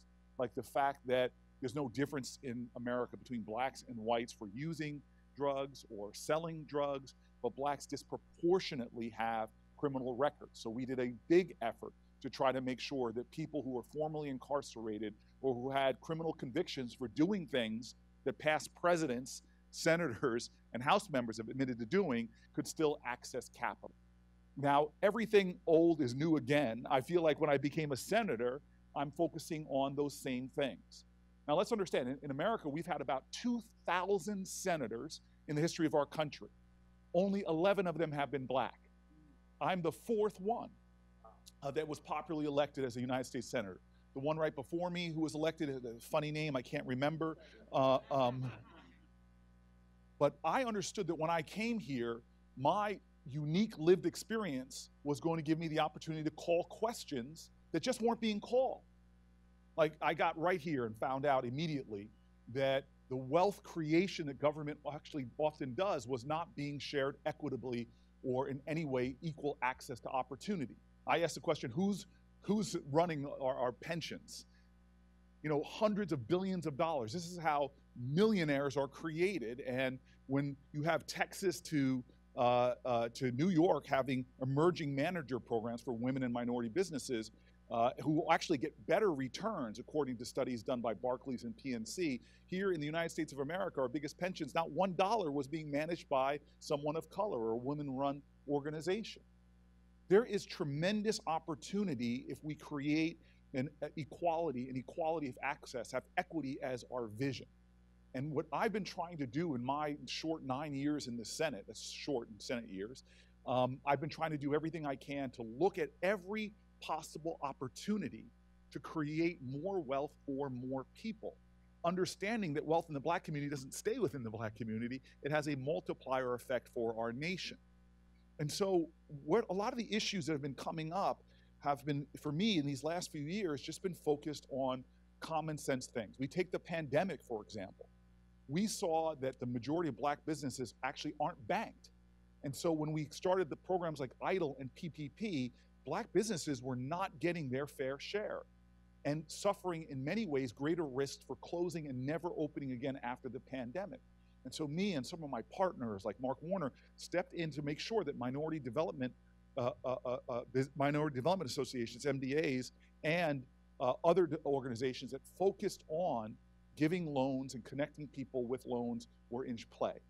I remember sitting there at the end of the Trump administration and calling the question, why are you putting limits to get PPP loans on people who have criminal convictions? If they've done their time and they are entrepreneurs, why are you banning them arbitrarily from these resources? And so much of my work is always looking out to make sure we are tearing down obstacles, because everybody in this room knows we are still nowhere near equity when it comes to things like access to capital, access to opportunity. One of the bills I'm most proud of is opportunity zones, where we created, me and Tim Scott, another bald-headed Black man in the Senate, with Warnock, we got 3. We just said, we said we've got to figure out ways to drive capital into communities, rural low-income communities, urban low-income communities that rarely see that. Since we've done that, we are seeing massive amounts of equity, literally billions of dollars of investment in places we just didn't see it before. Take, for example, Selma, Alabama, a low-income city. At the foot of the Edmund Pettus Bridge, there's investments now happening to build a hotel in an area that for too long has been strapped for capital. But we all have to make sure that when capital is coming into urban communities or Black communities, that African Americans are sharing in those opportunities, which frankly, we see examples where that's just not happening. Let me give you one multi-billion-dollar business where we are seeing African Americans being shut out at rates that are stunning to me, and that is marijuana. We have this idea that when we would open the doors to marijuana, it would actually help us to stop the prohibition on marijuana, which was disproportionately targeted towards Black and brown people, but also create business opportunities for Black and brown people. I had this hope that it would be an economically a democratizing effort, that in communities like Newark, New Jersey, or South Central LA, you would see Black and brown folks emerging as business leaders in these areas, but that just is not proving to be the case. One of the reasons why, again, while some states or communities have equity for licensing, others just don't. And so we're seeing the people that are getting these opportunities often are the people with the most capital already, most connections already. Blacks make up less than 5% of the marijuana businesses out there, Latinos less than 5%, and this is problematic. But here's what's even more problematic. A lot of Blacks are getting their business licenses, but because the federal government has not legalized or decriminalized, they can't access banking industries. Banks won't loan to them. And so what you see happening right now, literally probably today in America, is these multi-state operators, people with a lot of access to capital already, are coming in and buying the licenses from minorities who can't afford to keep their businesses afloat by mortgaging their houses and more. I met with a group of black owners in Chicago, and they were just telling me these desperate stories. And then how much money people are coming to offer them just to buy their license. And now they have time, patient capital to wait, and they're gonna make millions of dollars off of the licenses that they've already gotten. And so for me, I want to make sure we democratize capitalism, that the winners don't just keep compounding their winnings, but that we start to create more opportunities for more people to get into the game. And that involves a lot of work on the policy side. But there are exciting possibilities. Let me give you one. There's a whole world opening up called Web 3.0, where because of blockchain technology, we have the potential of transforming the next sort of wave of internet. I remember the first internet where a lot of people made a lot of money. But again, the patterns of people with wealth, often compounding wealth, kept going on. And I know a lot of people in the VC world who are giving money to people that they're comfortable with, that they know, and that they're connected to. And the amount of money that minorities or women get is such a small share of the VC world. But blockchain technology offers a possibility, a hope for us to create new democratized economic opportunity for people. Look, if you're a black artist, many of us know black artists who are discovered, they sell a piece of art, then it's resold for more and more money. They never share in the profits. With blockchain, you could literally write into the contracts that every time that art is sold, a percentage of it goes to the original artist. There is extraordinary opportunity in this new era of technology if we make sure that as the rules are being written, I sit on the agricultural committee that's gonna be founding a lot of the rules, because many of these new cryptocurrencies are commodities in my view. We have to make sure that their rules are being written in a way that is inclusive, that focuses on equity. And right now, blacks are overrepresented in investing in the coins, but now we have some concerns about consumer protection, the kind of scams and schemes that are going on that unfortunately many consumers, period, are being sucked in, not to mention African Americans. And so I'm here to tell you, we cannot forget the policy space. I tell this to folks all the time. There is a connection, and has always been, between economic power, political representation, policy. All of our society is interwoven. And unfortunately, we know our history. A lot of the systems of America have been created in times where there was overt racism, overt policy racism, and it has hurt us dramatically. What systems am I talking about? Well, look at the outcomes of the healthcare system. Blacks have dramatically higher rates of disease. Food systems, we have higher rates of diet-related diseases. My kids walk into a bodega in Newark and they get a Twinkie product cheaper than an apple, not because it represents the true cost. This isn't free market capitalism. We as a government subsidize everything in that Twinkie and nothing with the apple. We have made a policy choice that only 2% of our ag subsidies go to the kind of foods that nutritionists tell us to eat the most of. Policy affects the outcomes. So from the mortgage industry to the education industry and education in this country, we are seeing rules being written that have disproportionately impacted certain communities to create outcomes that further undermine what is the overall wealth disparities in our nation. And so this organization is so important because you are advocating and supporting not just the strength of businesses in the black community, but you also are advocating for the kind of policies that are going to create a more fair, equitable playing field. Again, I'm not looking to give one group an advantage over another group. I see this as Team America.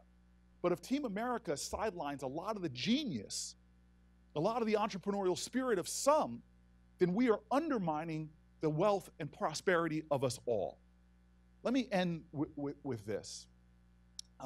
Most people forget that Martin Luther King came to Washington with a whole bunch of other great leaders who had the March on Washington here, a little bit before I was born. My parents were here in DC, they met, they married here. My mom from Fisk, my dad coming from North Carolina Central University. My dad had the luck and the fortune to meet and marry my mom. My mom had the mercy and generosity of soul to marry my dad. Here in DC, we're a DC chocolate city story. my mom that summer at the March on Washington literally was working in the DC public schools. Then for the summer, she was working with the Urban League, helping to organize for the march. And what she would remind me growing up is that most of the pillars of the March on Washington were not civil rights pillars, they were economic rights pillars. Most people forget about this.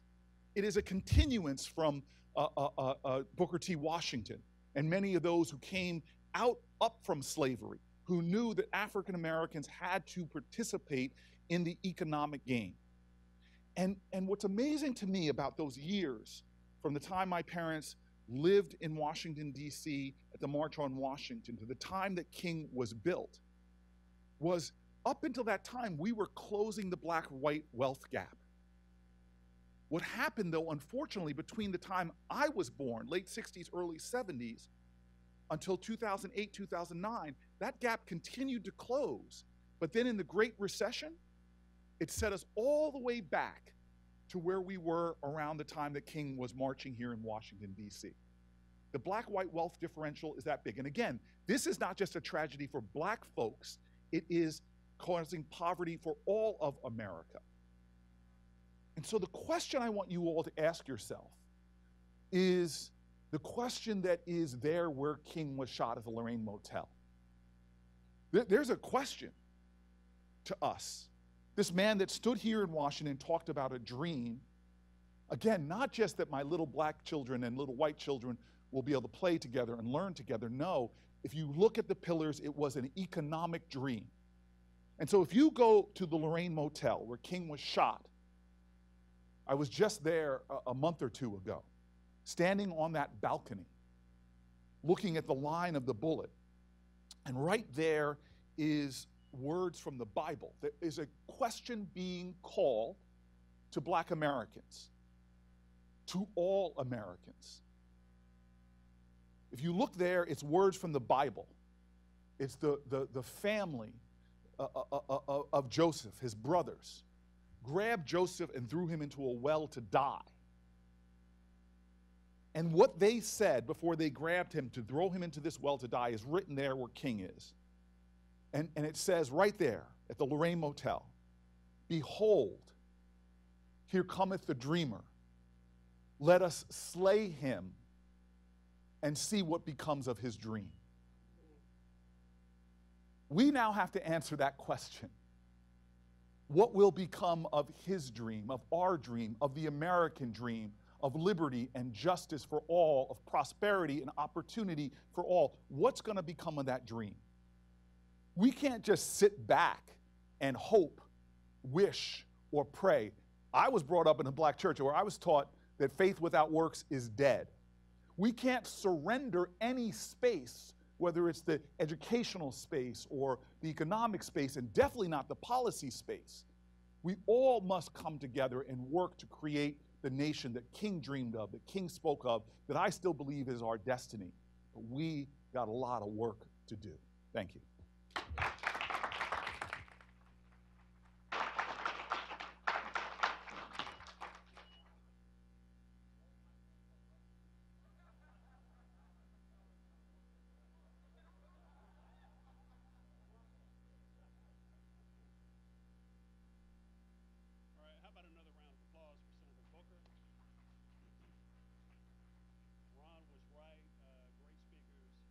Can educate, empower, and motivate. So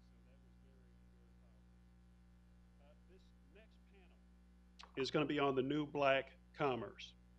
Now, there's a new way of thinking about how black businesses, entrepreneurs, creators, and consumers are buying and selling goods or services.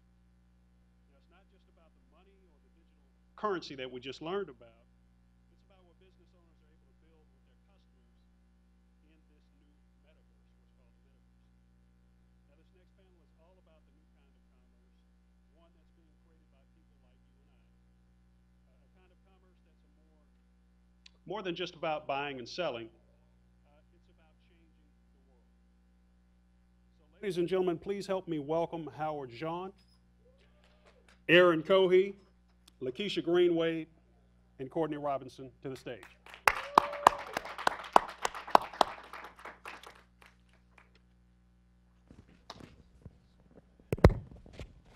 And Howard's getting mic'd up right now, so we're going to have everyone take their places. Testing, testing. Thank you so much.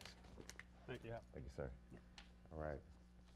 Is it morning time? Is it afternoon? What time is it? Morning. Good morning. Good morning. Morning. Good morning. Morning.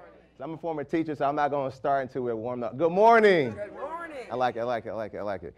So I like to start with mountain and valley.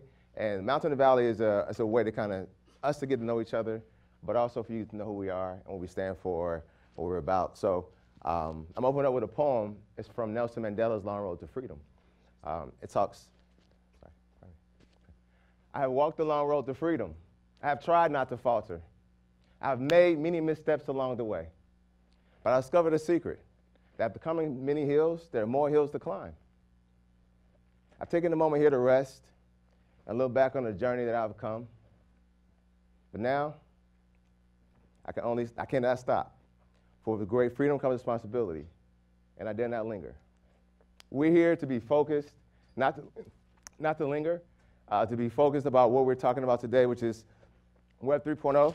So if you look on your seats, my company, Black Meta Agency, as you see, we have a little learning guide here because we know this is new information as it relates to cryptocurrency, NFTs, blockchain. So take your time, refer to this document as we talk because we don't want anybody left out of the conversation. And also, we're going to have some questions, so please write your questions because we want to get an engagement going. We have some really, really amazing people here. So my mountain, for me, was being here today. The story of me being here at US Black Chamber is that I started as just a program coordinator working with the President's Circle, managing their more high net worth individuals getting into corporate America. And then from there, I did work with the Sacramento Chamber, doing emerging acquisitions. And then with the Ferguson, it started their chamber when Mike Brown was murdered.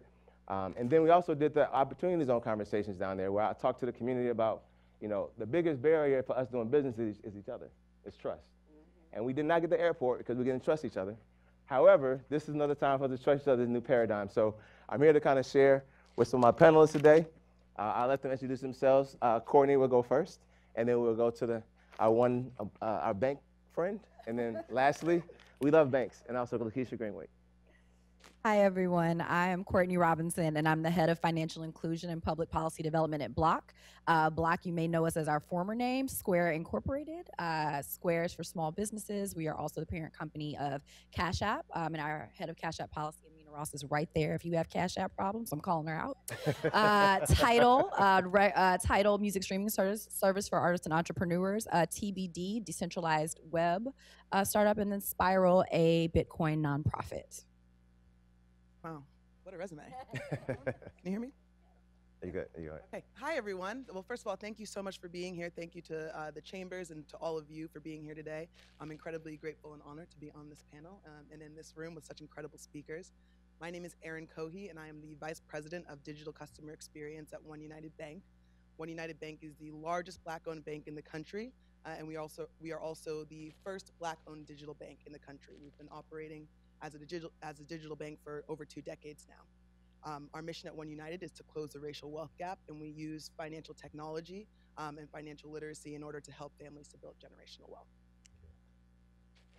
Good morning, everyone. I'm LaKisha Greenwade, based out of Baltimore, Maryland. I'm the founder and CEO of Wearable Tech Ventures, which we aspire to be the #1 global ecosystem dedicated to the development and promotion of wearable technology. And for those of you that may be saying, what is wearable technology? Basically is the gateway into the metaverse, but then it also encompasses legacy products such as wearable watches and whatnot. And then it also transitions into software that is used in the metaverse and in other areas of that. I also consult with a DoD Black-owned contractor as their Director of Innovation, where we help to incorporate wearable technology at L2 Defense. Thank you. So Mountain and Valley, let's talk about this Web3 blockchain space.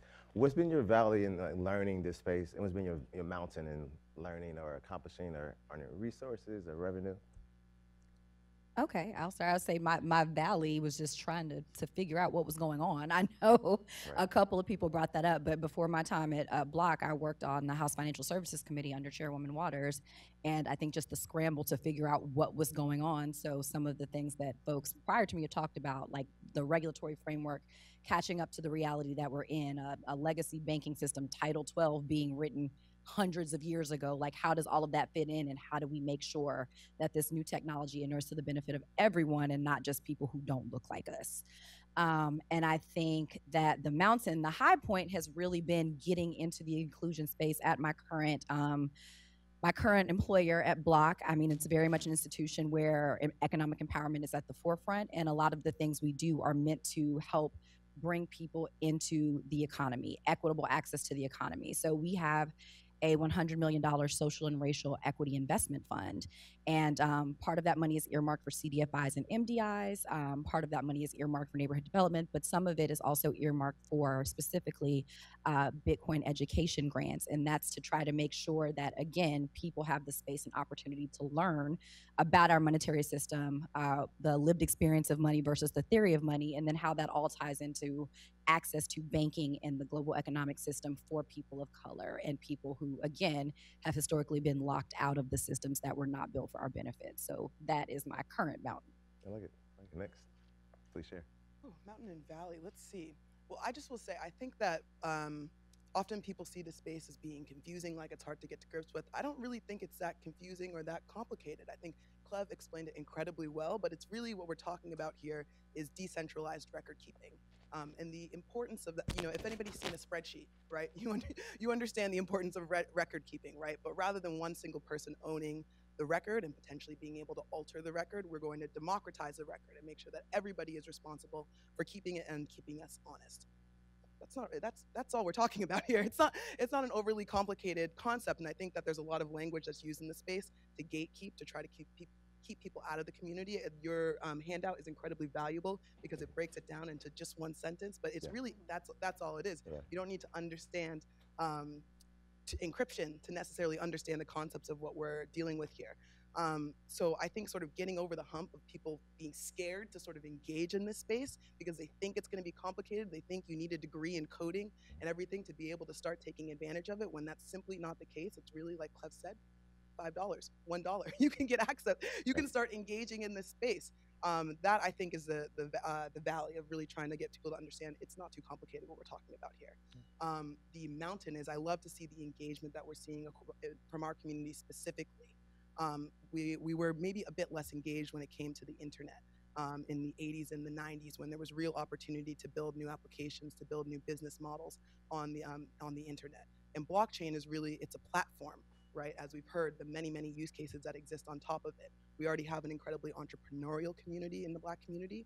And we also have a community that are early adopters, engaged in technology, and incredibly creative. So I think there's a massive opportunity that we're already just at the beginning of taking advantage of, to create sort of a whole new world, new businesses that never existed before, to utilize our creativity, but to finally be compensated for it. Because we've long been the arbiters of culture, but we have not been getting compensated for it. So I think there's a massive, massive opportunity for us to reimagine the world quite literally. Right, and it's fortunate that we're just at the beginning, and that we have such serious people within our community that are supporting this conversation and really ensuring that the education, the word gets out, that crypto is here, that blockchain is here, that it's not too complicated to take advantage of, but that the Black community really has one of the best opportunities to benefit from what's happening. Absolutely. Starting with the valley, and you know how the saying goes, started from the bottom, now we're here. Hey. Basically from that valley, that's how I created Wearable Tech Ventures after the murder of Freddie Gray. And I had a background in corporate America where I was always tutored to be, one of those leaders that would go to the C-suite. And I used my background in economics and marketing to say, let's highlight the genius. Let's highlight the Black genius that is not seen in the media. And I was telling my colleague here that as a result of understanding at the time the history of Baltimore and their contribution to fashion, and understanding back then when I started this and self-funded this in 2015, the tech had not yet entered Baltimore. I said, what would happen if we put fashion and tech together? And so I self-funded the first Wearable Tech Expo in the state of Maryland. And I brought in Beyonce's fashion director to help me explore what could be, even outside of fashion tech. Moving forward now into 2022, the mountain is that now we have representation in 4 continents. We have businesses that are growing from collaboration with fintech to medtech to the metaverse to health, etc. And then we also have a pipeline that we're developing with youth. And so many of you may have heard of the gaming system called Roblox, right? Well, we're actually one of their preferred education providers. So now we're in a realm where we're expanding our educational system from middle to high schoolers to that of K through 12. And what's going to happen is that these youth entrepreneurs, which will become members because they're going to help bring you into the metaverse so that you can do business and have those physical interfaces there. But basically, we are creating that talent, which there's very few talent in the world that is able to create these worlds in the metaverse. So we're that one-stop shop where if you want to address coming into that new realm and utilizing Web3, you could come to us. Or if you want to work with one of our 100 startups that are led by Black, brown, female, different able, different founders, you can work with them and license their creations, and then we can take over and be known as the innovators that we truly are. So we are at that realm of that mountaintop. And one of the other mountains that, that's in front of us is that thing of funding. So we're working to develop our own pool of funds to make sure that these entrepreneurs continue to thrive.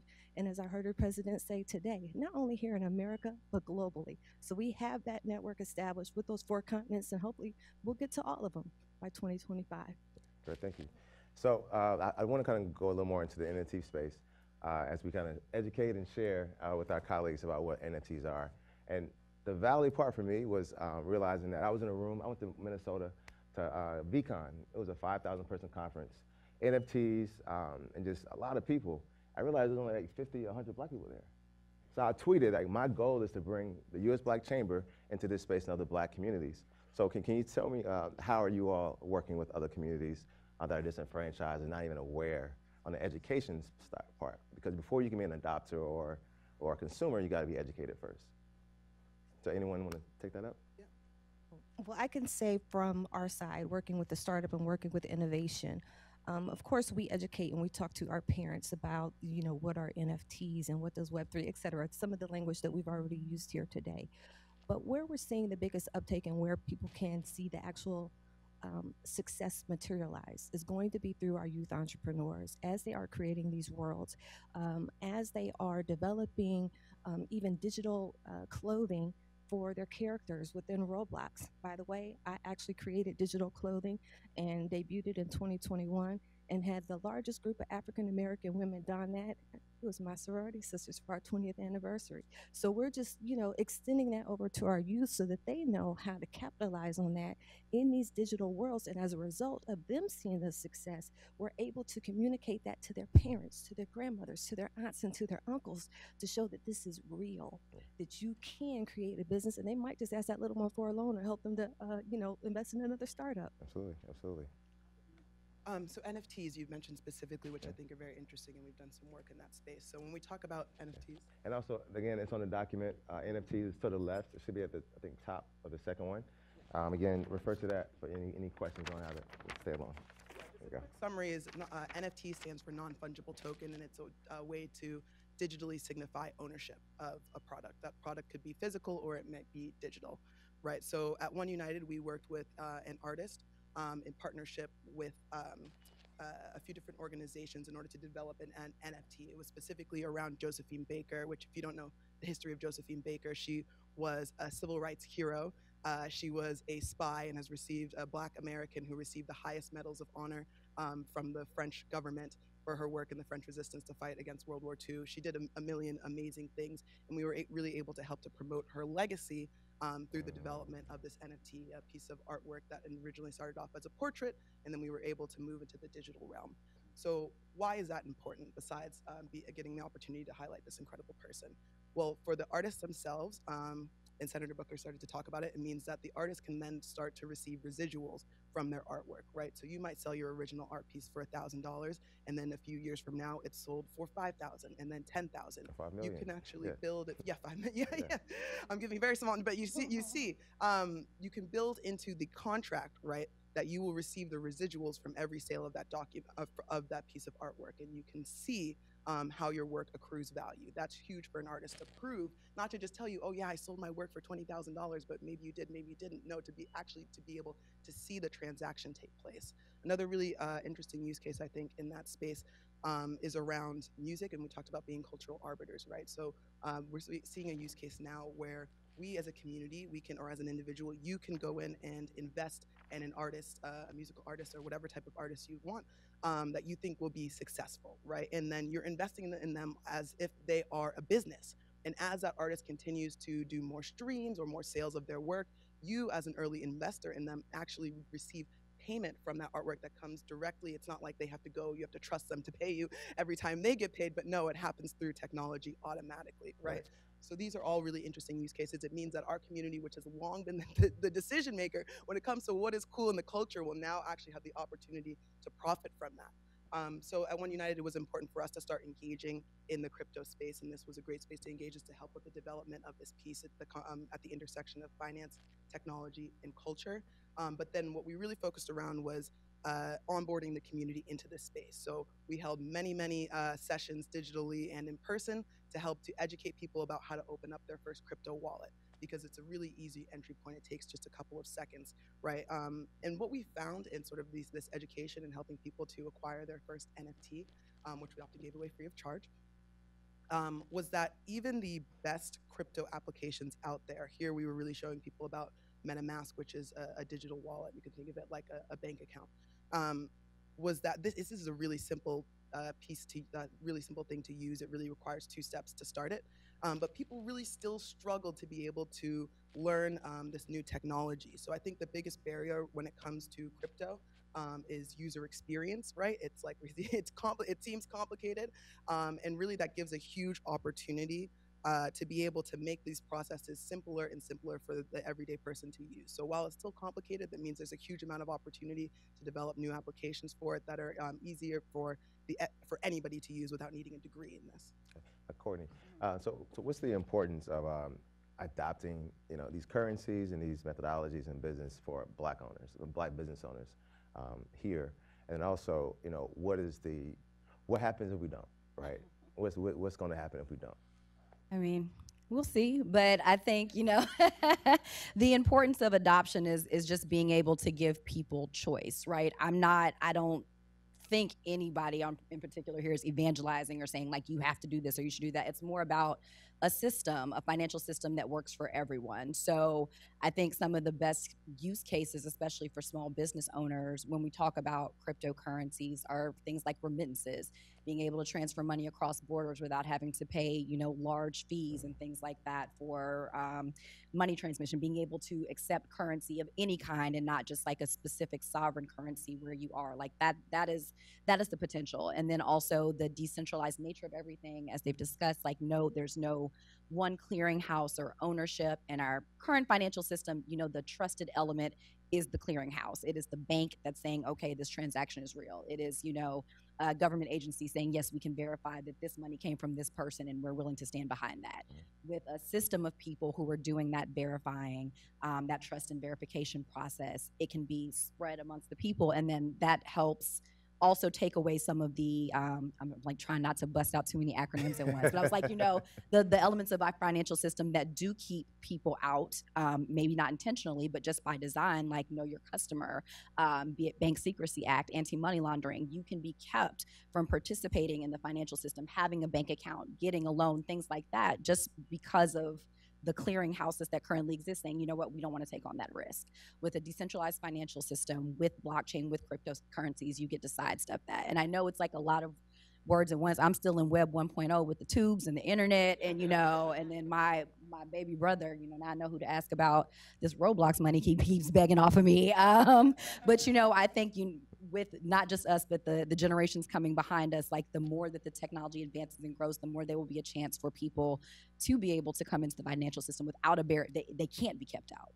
And that is the importance of it. So I think just learning by doing, people always learn by doing. That's the quickest way, instead of reading white papers and listening to us talk. Like I'm telling you, until I purchased my first NFT or used Ethereum, I was like, okay, cool. Yeah. But until you get a digital wallet and you accept a payment and you say, okay, the Lightning Network, I can pay for this over the Lightning Network, and it's just as fast as a transaction if I ran it over payment rails with like Visa or MasterCard or something like that. You just kind of have to see and know whether you trust in it. But once you do, the opportunities for business owners, people of color, people banking who look like us are much more open. Okay, so use cases are super important.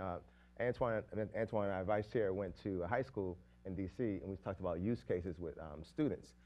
So some use cases that I really enjoy in this space are if you're doing mental health and you're doing therapy treatment, right? I have a set of metaverse goggles, well, Oculus goggles in my book bag. But essentially, you can go into your session with your therapist, and you can be transported into a tropical island or whatever you feel is important to you to relax, or regressive therapy, right, as a childhood in your own city, your own state. So as we talk about cool use cases that's on the marketplace, because you all see different things at different vantage points, give them some use cases that they can relate to and say, okay, I can integrate this into my lifestyle.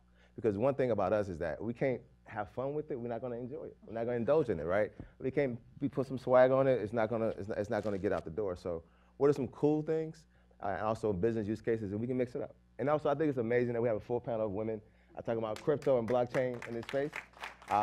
It's incredible. And shout out to my co-founder, Fitsum. I have a female co-founder.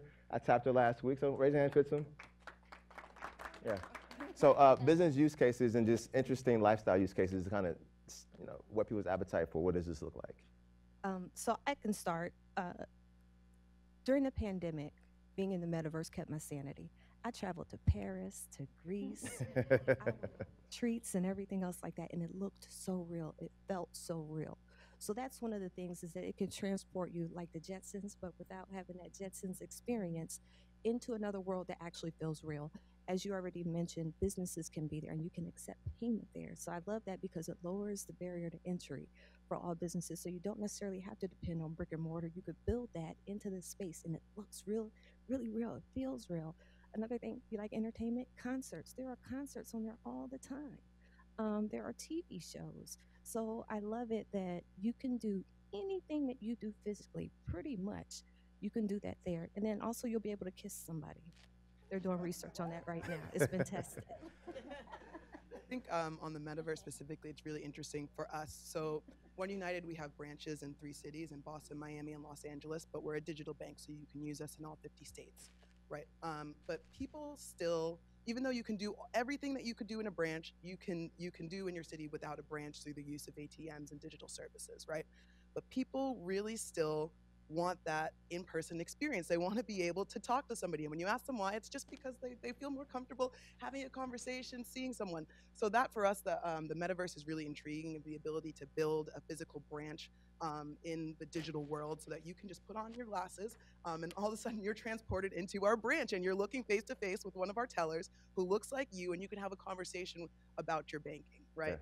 Yeah, so that's a really interesting proposition. And I think people then say, well, what is the point of buying like digital real estate? What is that all about? Why would I need digital real estate? I can barely get real estate. So the way that the internet is set up, right, is that you go and you search for, say, a particular brand, let's say Telfar. You go and you search for Telfar, you go to the Telfar website, and that's cool. Maybe Telfar will have like an ad or a partnership with some other brand, and you might get to that next website that way. But really, if you want to go to the next brand, you kind of need to go back out of your search and start over from the beginning.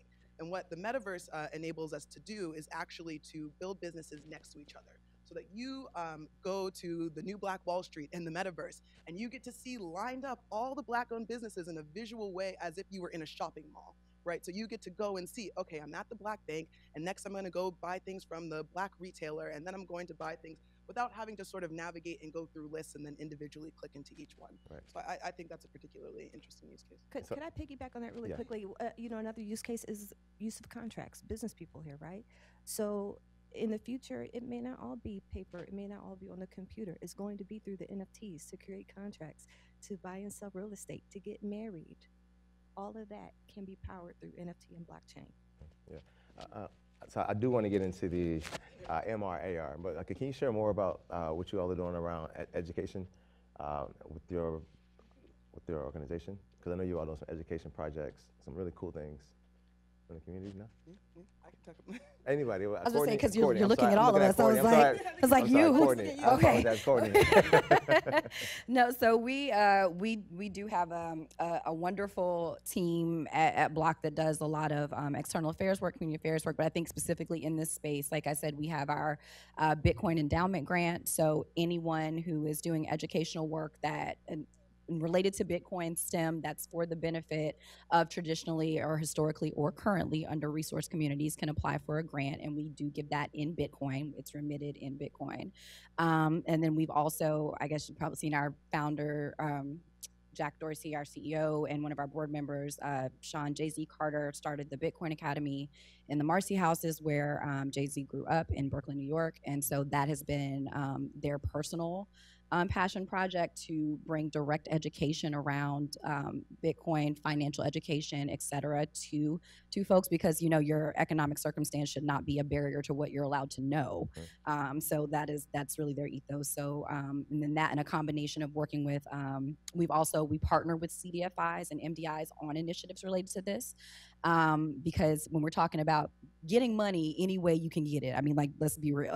all cryptocurrencies are not created equal, but when we're talking about things like Bitcoin and things that work more like currencies than commodities, which Cleve was talking about earlier, you know, if you can get the money, if it's a way for you to be tapped into the economic system, like that's what you need to do. So, like, or being able to bring banking access to folks for all the reasons that they were talking about, just not having access to traditional branches, things like that. So doing that partnership work to go out and do the education for small business owners and for other financial institutions, so that way, again, we can open up the size and scope of people who have access to our global economic system. Great.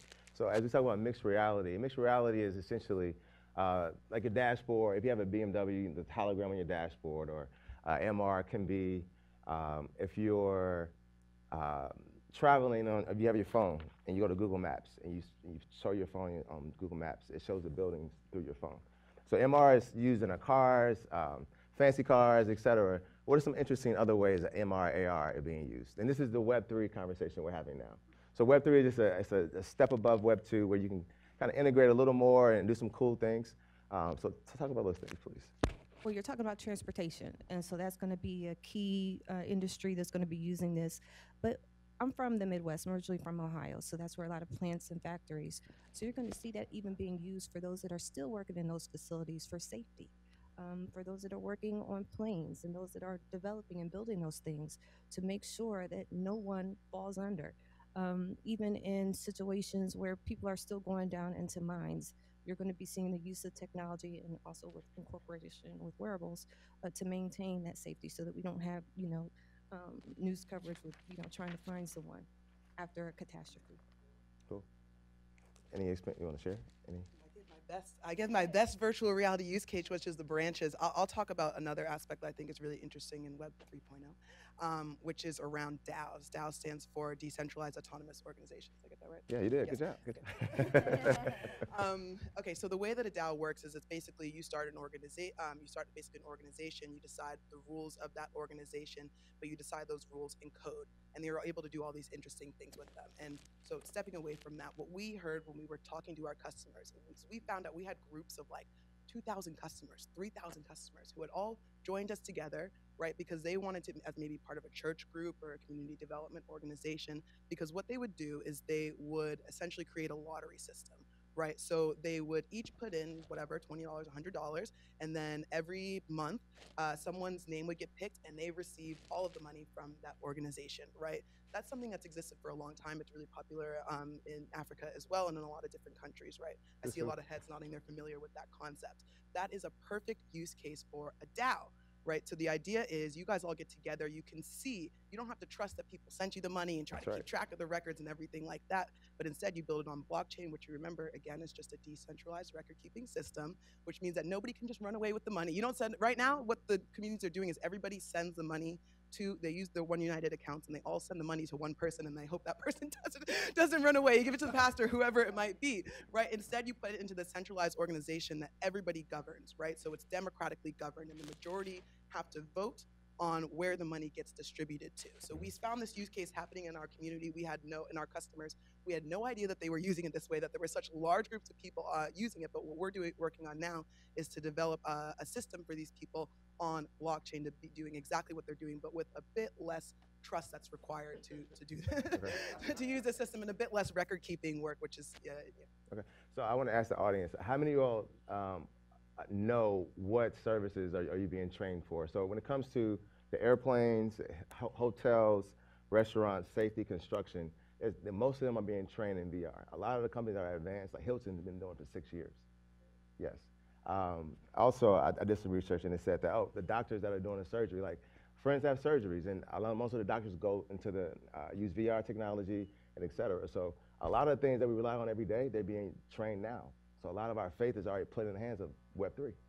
So that's something that we should be thinking about, and that means that we're 6 years behind a lot of this stuff, actually 8 to 10 years behind. So I looked at a video last night on YouTube in China. They were building roller coasters in the metaverse 5 years ago. So we have to desperately catch up. So that's my last question as I get ready to close. What are some ways that you feel that we can kind of push forward and get ahead of the curve, any capacity in this space, from education, blockchain, Web3, being banked, being able to go from your bank, which I love the app, go from the bank to the Bitcoin. If you go to the Cash App app, you can actually buy $1 Bitcoin right now if you wanted to test it out. Cash App, you slide it to the left, you buy your Bitcoin and it stays there, and you can transfer it back to your main wallet. So there are ways already built into your phones you can buy this stuff. Yeah.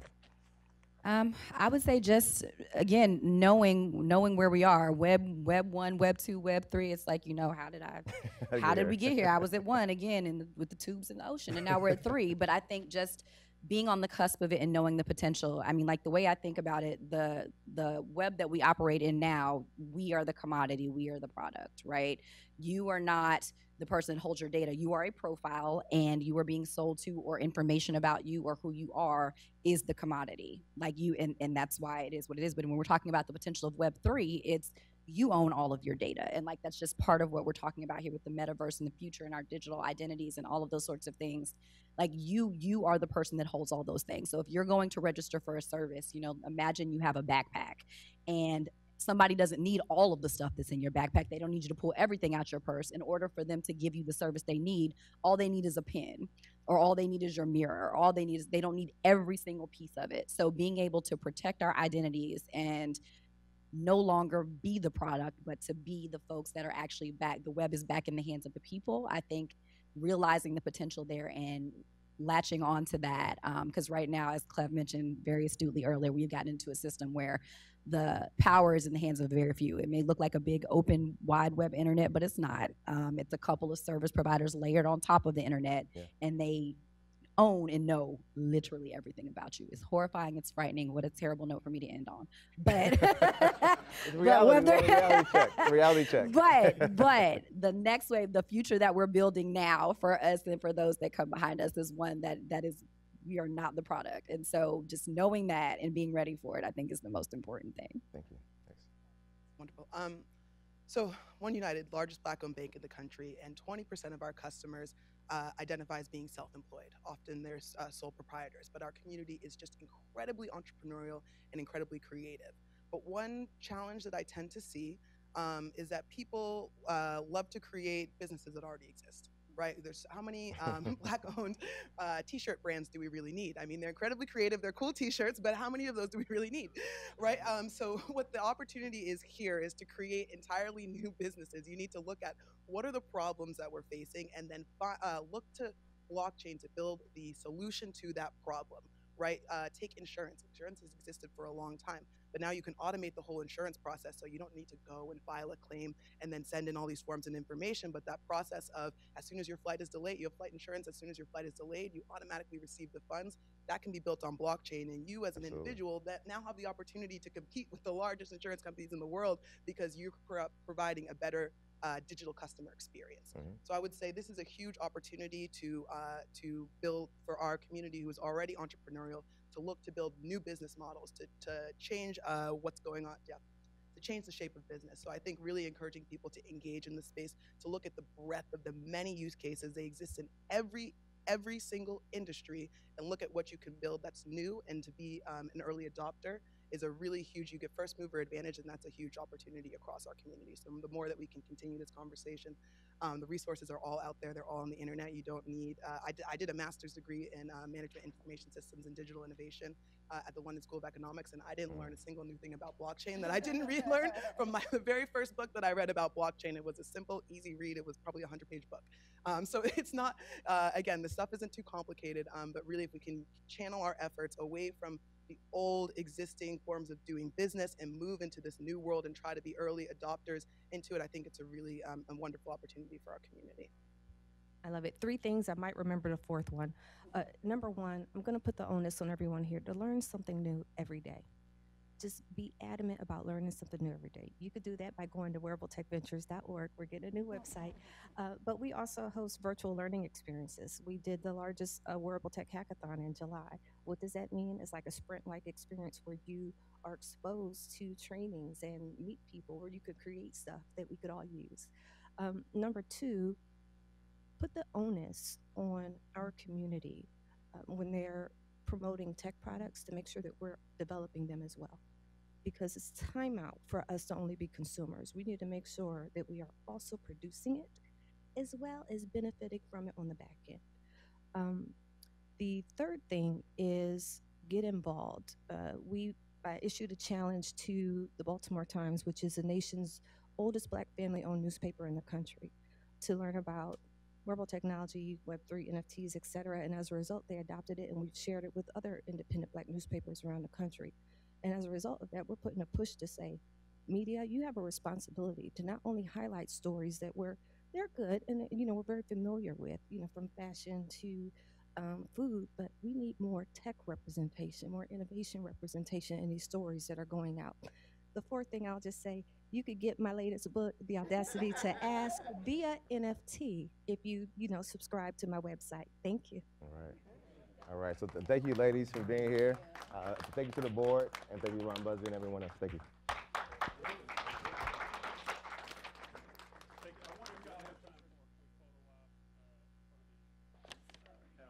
They're going to go out?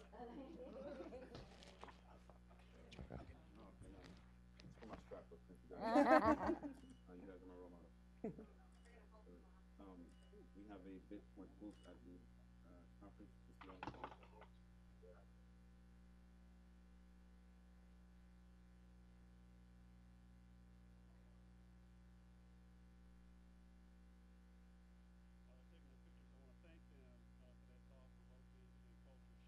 Conversation. Thank you so much, Howard. All right.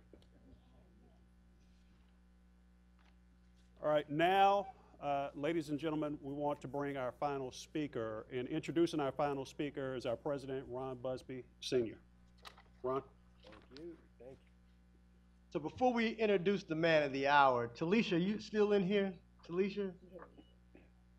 She just stepped out. The reason I wanted to give her a little shine is we started this 5 years ago. And it was always about policy, and it was never really about our corporate partners, even having panels. 5 years ago, she said, man, we can really monetize this. We got corporate partners that want to be here as well. And so, Talisha, I want to thank you for your business. And I want to thank our corporate partners. But obviously, this is about policy. It's about the folk on the Hill that represent our voices, our concerns. And so 2 weeks ago, literally the last couple of weeks, we said, man, we got to have some folk with some history, some folk with some knowledge, some folk that have been there, done that. And who better to be that person than our next speaker? Representative Emanuel Clever serves as the Missouri's 5th Congressional District Congressman. As a member of the House Financial Services, he also serves on the Housing, Community Development, and Finance. We've worked hand in hand to support issues of Black America and our business. Give him a hand for that. And he's championed other things on reference to procurement and Black business issues. When we talk about intentionality, transparency, and accountability, Representative Cleveland has always been there. Ask him to come and say a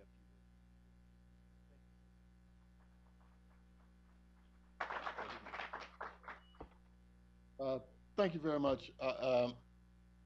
I think I'm supposed to be 10 minutes, and so I'm going to try to honor that. But it's good to be here. I think I'm digressing, but I think one of the things that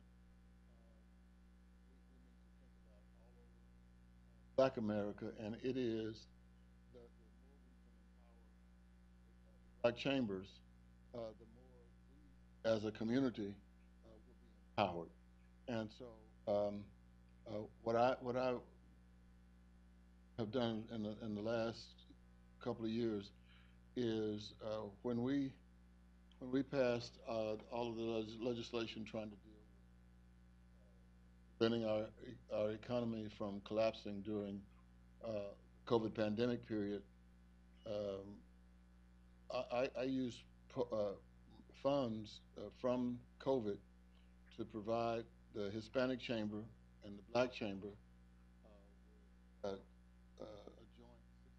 $600,000 so that they could work with small businesses, filling out the papers for the PPP. I mean, if you are running Bank of America, you pick up the phone and call HR and say, well, fill out this, and we want this much money. But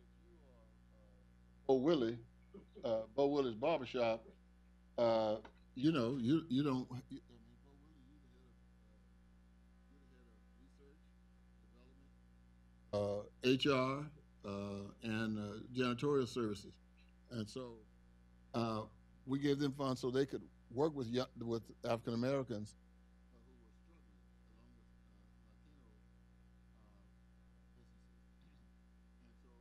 earmark that I got this year, I got them $4 million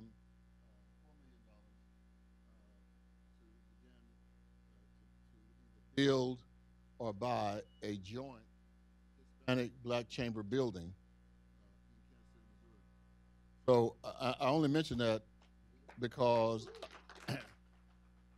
I think that that's one of the ways we can empower our communities. I mean, the stronger those chambers are, I think the stronger we are as a people. So I just needed to say that because it might get somebody here to raise some questions in other communities around the country for that.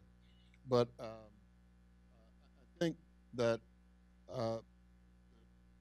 right now, one of the top issues that we need to think about is the whole issue of this new economy that is surfacing, and this is an issue that I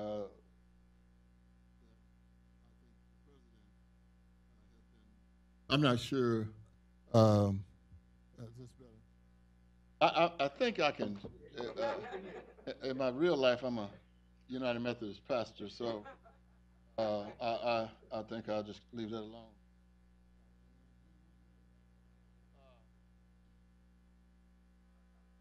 President Biden, Secretary Janet Yellen, and the Financial Services Committee, led by Congresswoman Maxine Waters, we made a priority over the last 2 years the issues concerning diversity in just about every realm of financial life in this country. And I think we have to continue to make that an issue. And if we do not make it an issue at the highest levels of government, we can't expect anybody to do it elsewhere. We're the ones who passed the legislation, and so we've got to do it. So for the first time, we have a committee on diversity. Now, if Democrats don't win, I'm not trying to be political, but I'm just trying to be honest. If Democrats don't win, then our diversity committee, chaired by Joyce Beatty, goes away. Right now, we can hold them accountable because we're getting information all over the country, and we got to force people to, unfortunately, to do the right thing.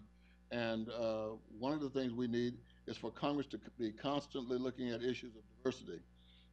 Now, right now, in the year 2022, an estimated 7.1 million households are unbanked. 7.1 million are unbanked. And of those households that are unbanked, they are, as you would probably imagine, disproportionately Black and brown. And my grandmother, who would be my maternal grandmother, would be 107 this year. was a perfect example. I grew up in Texas, and my grandmother would come visit us 122 miles away from Dallas, and she might be there Monday and Tuesday.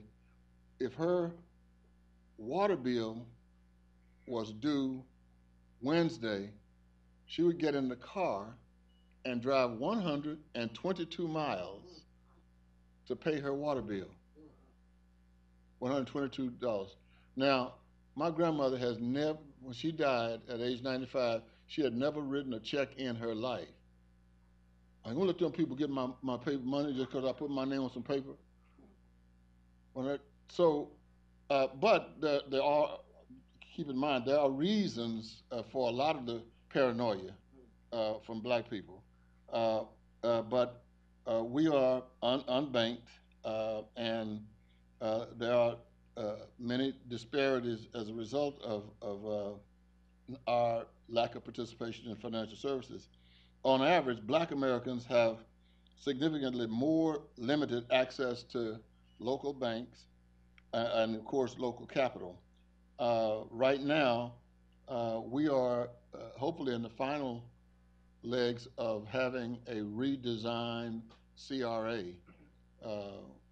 because it has not been updated since 1995, and if we allow it to continue as it is, we're going to continue not to benefit from what was intended to help individuals in the urban core receive opportunities from banks that were fleeing the urban core. And so I think we have a buy-in from many of the financial services agencies like the Federal Reserve, OCC, FDIC. They realize that we have to make some changes. And one of the things we're pushing heavily on is making sure that there are more areas where banks can get their credit. That's what they want. And we don't care. Give them credit. We want them to do what they need to do. Give them whatever they need. They need to have the opportunity to get CRA credit. We want to give it to them, and that's one of the things we're doing right now. Surveys show that black consumers are much more likely than white consumers to own cryptocurrency. Who would have thunk? Now, last year, a Pew Research survey of U.S. consumers found that 18% of black people had invested in and traded in cryptocurrency. 18% compared to, get this, 13% whites. Us. Now, it may be that black people, like me, are interested in some kind of, continuation of wealth. We have been, in many ways, victimized because of the wealth gap. We have not been able to pass our wealth on to our children and to their progeny.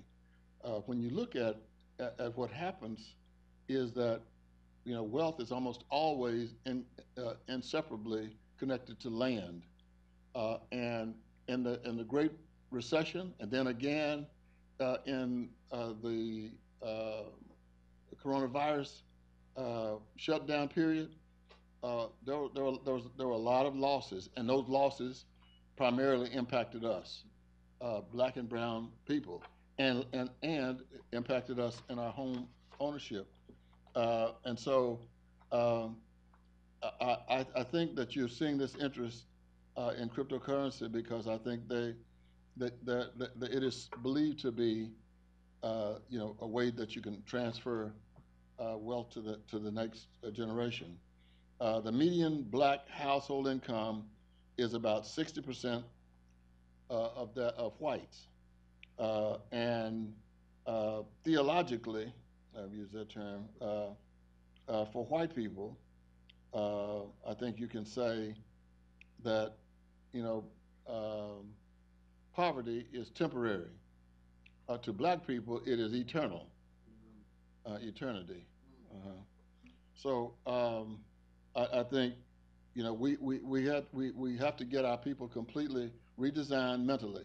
For example, you know, my grandpa used to preach on this all the time, but you know, people say that money, the Bible, they say the Bible says money is the root of all evil. Now, anybody in here black who believes that, let me tell you, you know, first of all, the Bible says the love of money. But even if it said the love, that money is the root of all evil, that's wrong.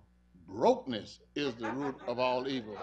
You find somebody that's broke, I'm gonna show you somebody that's evil. So, no. How many times have you seen a rich man? Don't get me started now. How many times have you seen rich people robbing 7-Eleven? Brokenness. And so this is being seen as an opportunity to you know, go first in something, that we're going to take the leadership in this whole new economy. And frankly, it's just the opposite of what I thought. I thought that that African Americans would be running from cryptocurrency, Bitcoin. I just thought, you know, that we were not going to go there, but we are. And in many ways, it's very healthy for us. However, you know, I want to say to you that a lot of this new financial technology is not operating with any kinds of congressional oversight. They're not regulated like other institutions that deal with money. And so, you know, as businessmen and women, I would just say to you that I think it is worth exploring and worth looking at, look deeply into it, but keep in mind that it's not like FDIC with a guarantee is $250,000 when you put it in the bank. That I spent some time in New York going to some of the these companies, and you know, I walked into one in New York. It's like on the 47th floor.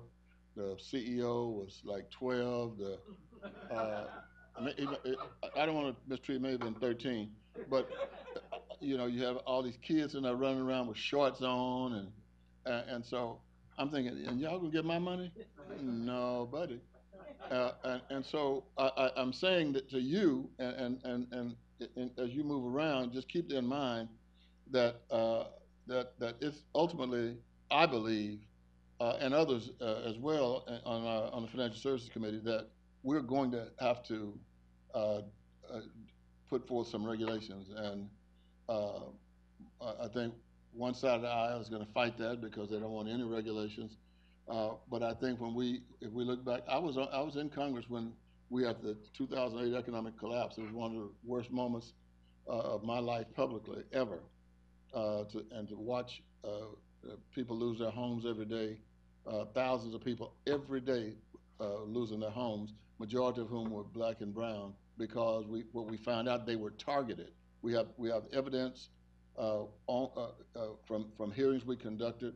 They were intentionally gone after because they felt, those who were going after them felt that they had the least amount of knowledge about the system of finance, and they were right. And so they were losing their homes. The homes were securitized and sold in the markets, and we got hurt badly. We shouldn't get hurt in this system because I think there are people who are watching it.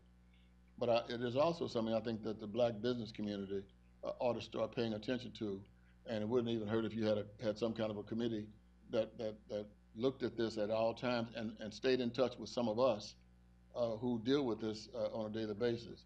So I'm going to leave that with you. I appreciate you giving me time. I think I've used up some little time, but I'd like to go and never. This has nothing to do with cryptocurrency. We have to get beyond this. We should not be apologetic to anybody that we don't work in construction or we're not a yard woman. I mean, we don't need. I mean, that day is over. We don't. I mean, we don't need anybody apologizing for trying to get wealth. You know, this is a capitalistic society, and until that changes, if we're going to survive, we're going to have to develop the skill of dealing with finance. And so that's one of the reasons I'm so happy to see you here, and I'm so pleased that there is a national Black Chamber kind of helping to pave the way for the chambers around the country. The Black Chamber in Kansas City is in the same building that my office is in.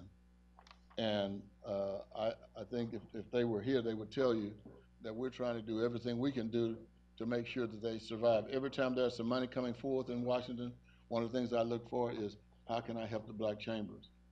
And I intend to continue to do it, and I advise you to talk to your members of Congress. Don't tell them that Cleve said it, but you can tell them that you know, now's the time. Thank you for inviting me. Appreciate it very much.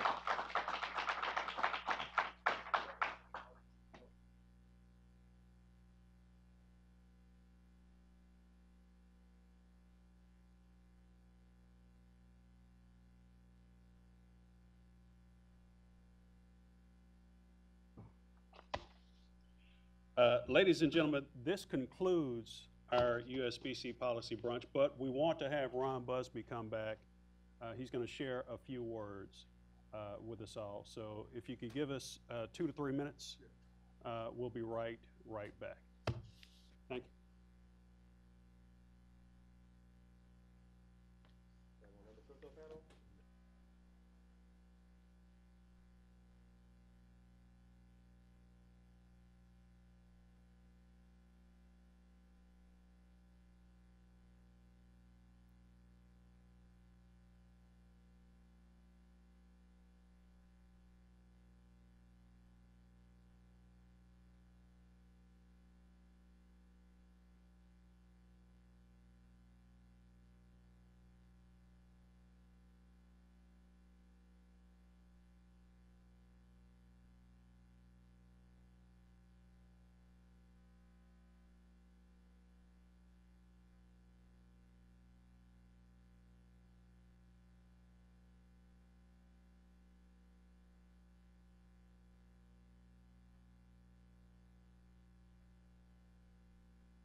All right.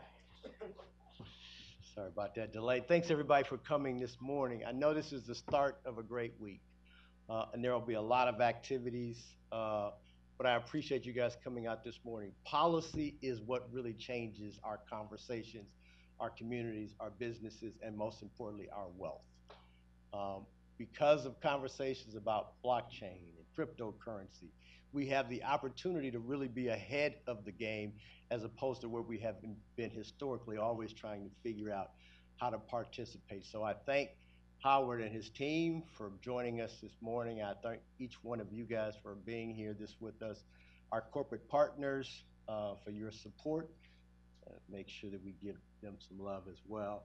And again, there's still some opportunity to network here. Our board members have a board meeting, and then we're going to see you guys next month at the MGM Grand for our Buy Black conference. Alicia, you still in the back?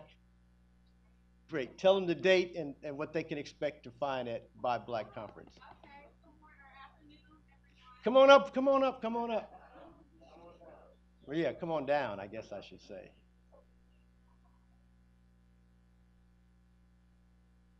Alicia is part of a great team that we have now.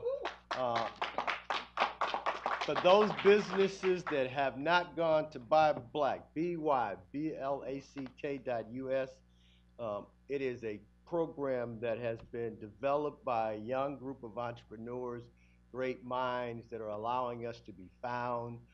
There were some things that were going on in conversations today. Hold on, I got to talk a little bit about it. So, no, because they were talking about blockchain, and I just heard them talking about, hey, you know, you can be on here and you can support other Black-owned businesses. Some of the things that they're talking about doing. One, first off, You don't just find black-owned products in black stores. That don't happen. We sell our products in Walmarts, Macy's, anywhere you find white products, you're gonna find black products. But how many times have you gone in the store and don't know what's owned by black folk versus what's owned by white folk? You go down the hair care line, all the boxes look like there's a beautiful black woman with flowing hair on there. We don't know which ones are owned by Revlon or which ones are owned by Pookie Nil. Because of what's happening with Buy Black, you will be able to determine that before you ever step foot in the door. Second thing is now I can hold folk accountable. Hey, Walmart, you got 37 black-owned products in there. Guess what? Target's got 57. Let me introduce you to these other 20 firms that you can now have in your store. Second thing, which I think is really important, access to capital, but more importantly, how do we buy and sell from each other? So you get on the Buy Black app, your business is there, but now I gotta leave that app to go find you somewhere in Google to be able to support you, maybe. Some of the technology that's coming will allow you now to buy your products from black-owned businesses right there on the Buy Black platform. It is evolving to where we are having our own ecosystem. So we don't need white folk. We really have the resources, the opportunities, and the businesses that are there. We just have to be more astute about the technology that we're building out so that we can really support each other in the future. I'm gonna let Alicia Gay take the rest of the time this morning and tell you about what you can expect and what's going on at Buy Black. Absolutely. Hello, everyone. I am Alicia Gay. I am with the Buy Black team. As Ron beautifully stated, some of our new upcoming priorities and initiatives that you all will see in 2023. But in essence, if this is your first time hearing about us, Buy Black, BYBLACK, we are a digital-centric, people-centric platform that really connects Black businesses to community, customers, and capital. And so we are a two-pronged platform. The first is our directory. We have over 27,000 businesses in our directory currently, and we are steadily growing. And we are about to celebrate our first 1,000 certified that can all be found. Thank you. That can all be found on Buy Black. And so every year we have our annual Buy Black conference. This year it will be taking place on October 19th through 21st at the MGM National Harbor. That's right outside of DC Oxon Hill. And it is a 3D, super intensive, disruptive conference. Will we be bringing in some of our business owners, our sponsors to interact and learn from one another. We have everything from breakout sessions to main stage, heavy hit speakers, if you will. And you can find everything about our conference at BYBLACKcon.com. So I hope to see you soon. Please feel free to talk to me about getting your business listed on Buy Black. It is at no cost. And so would love to connect you with some additional resources to help your business grow farther. So thank you so much.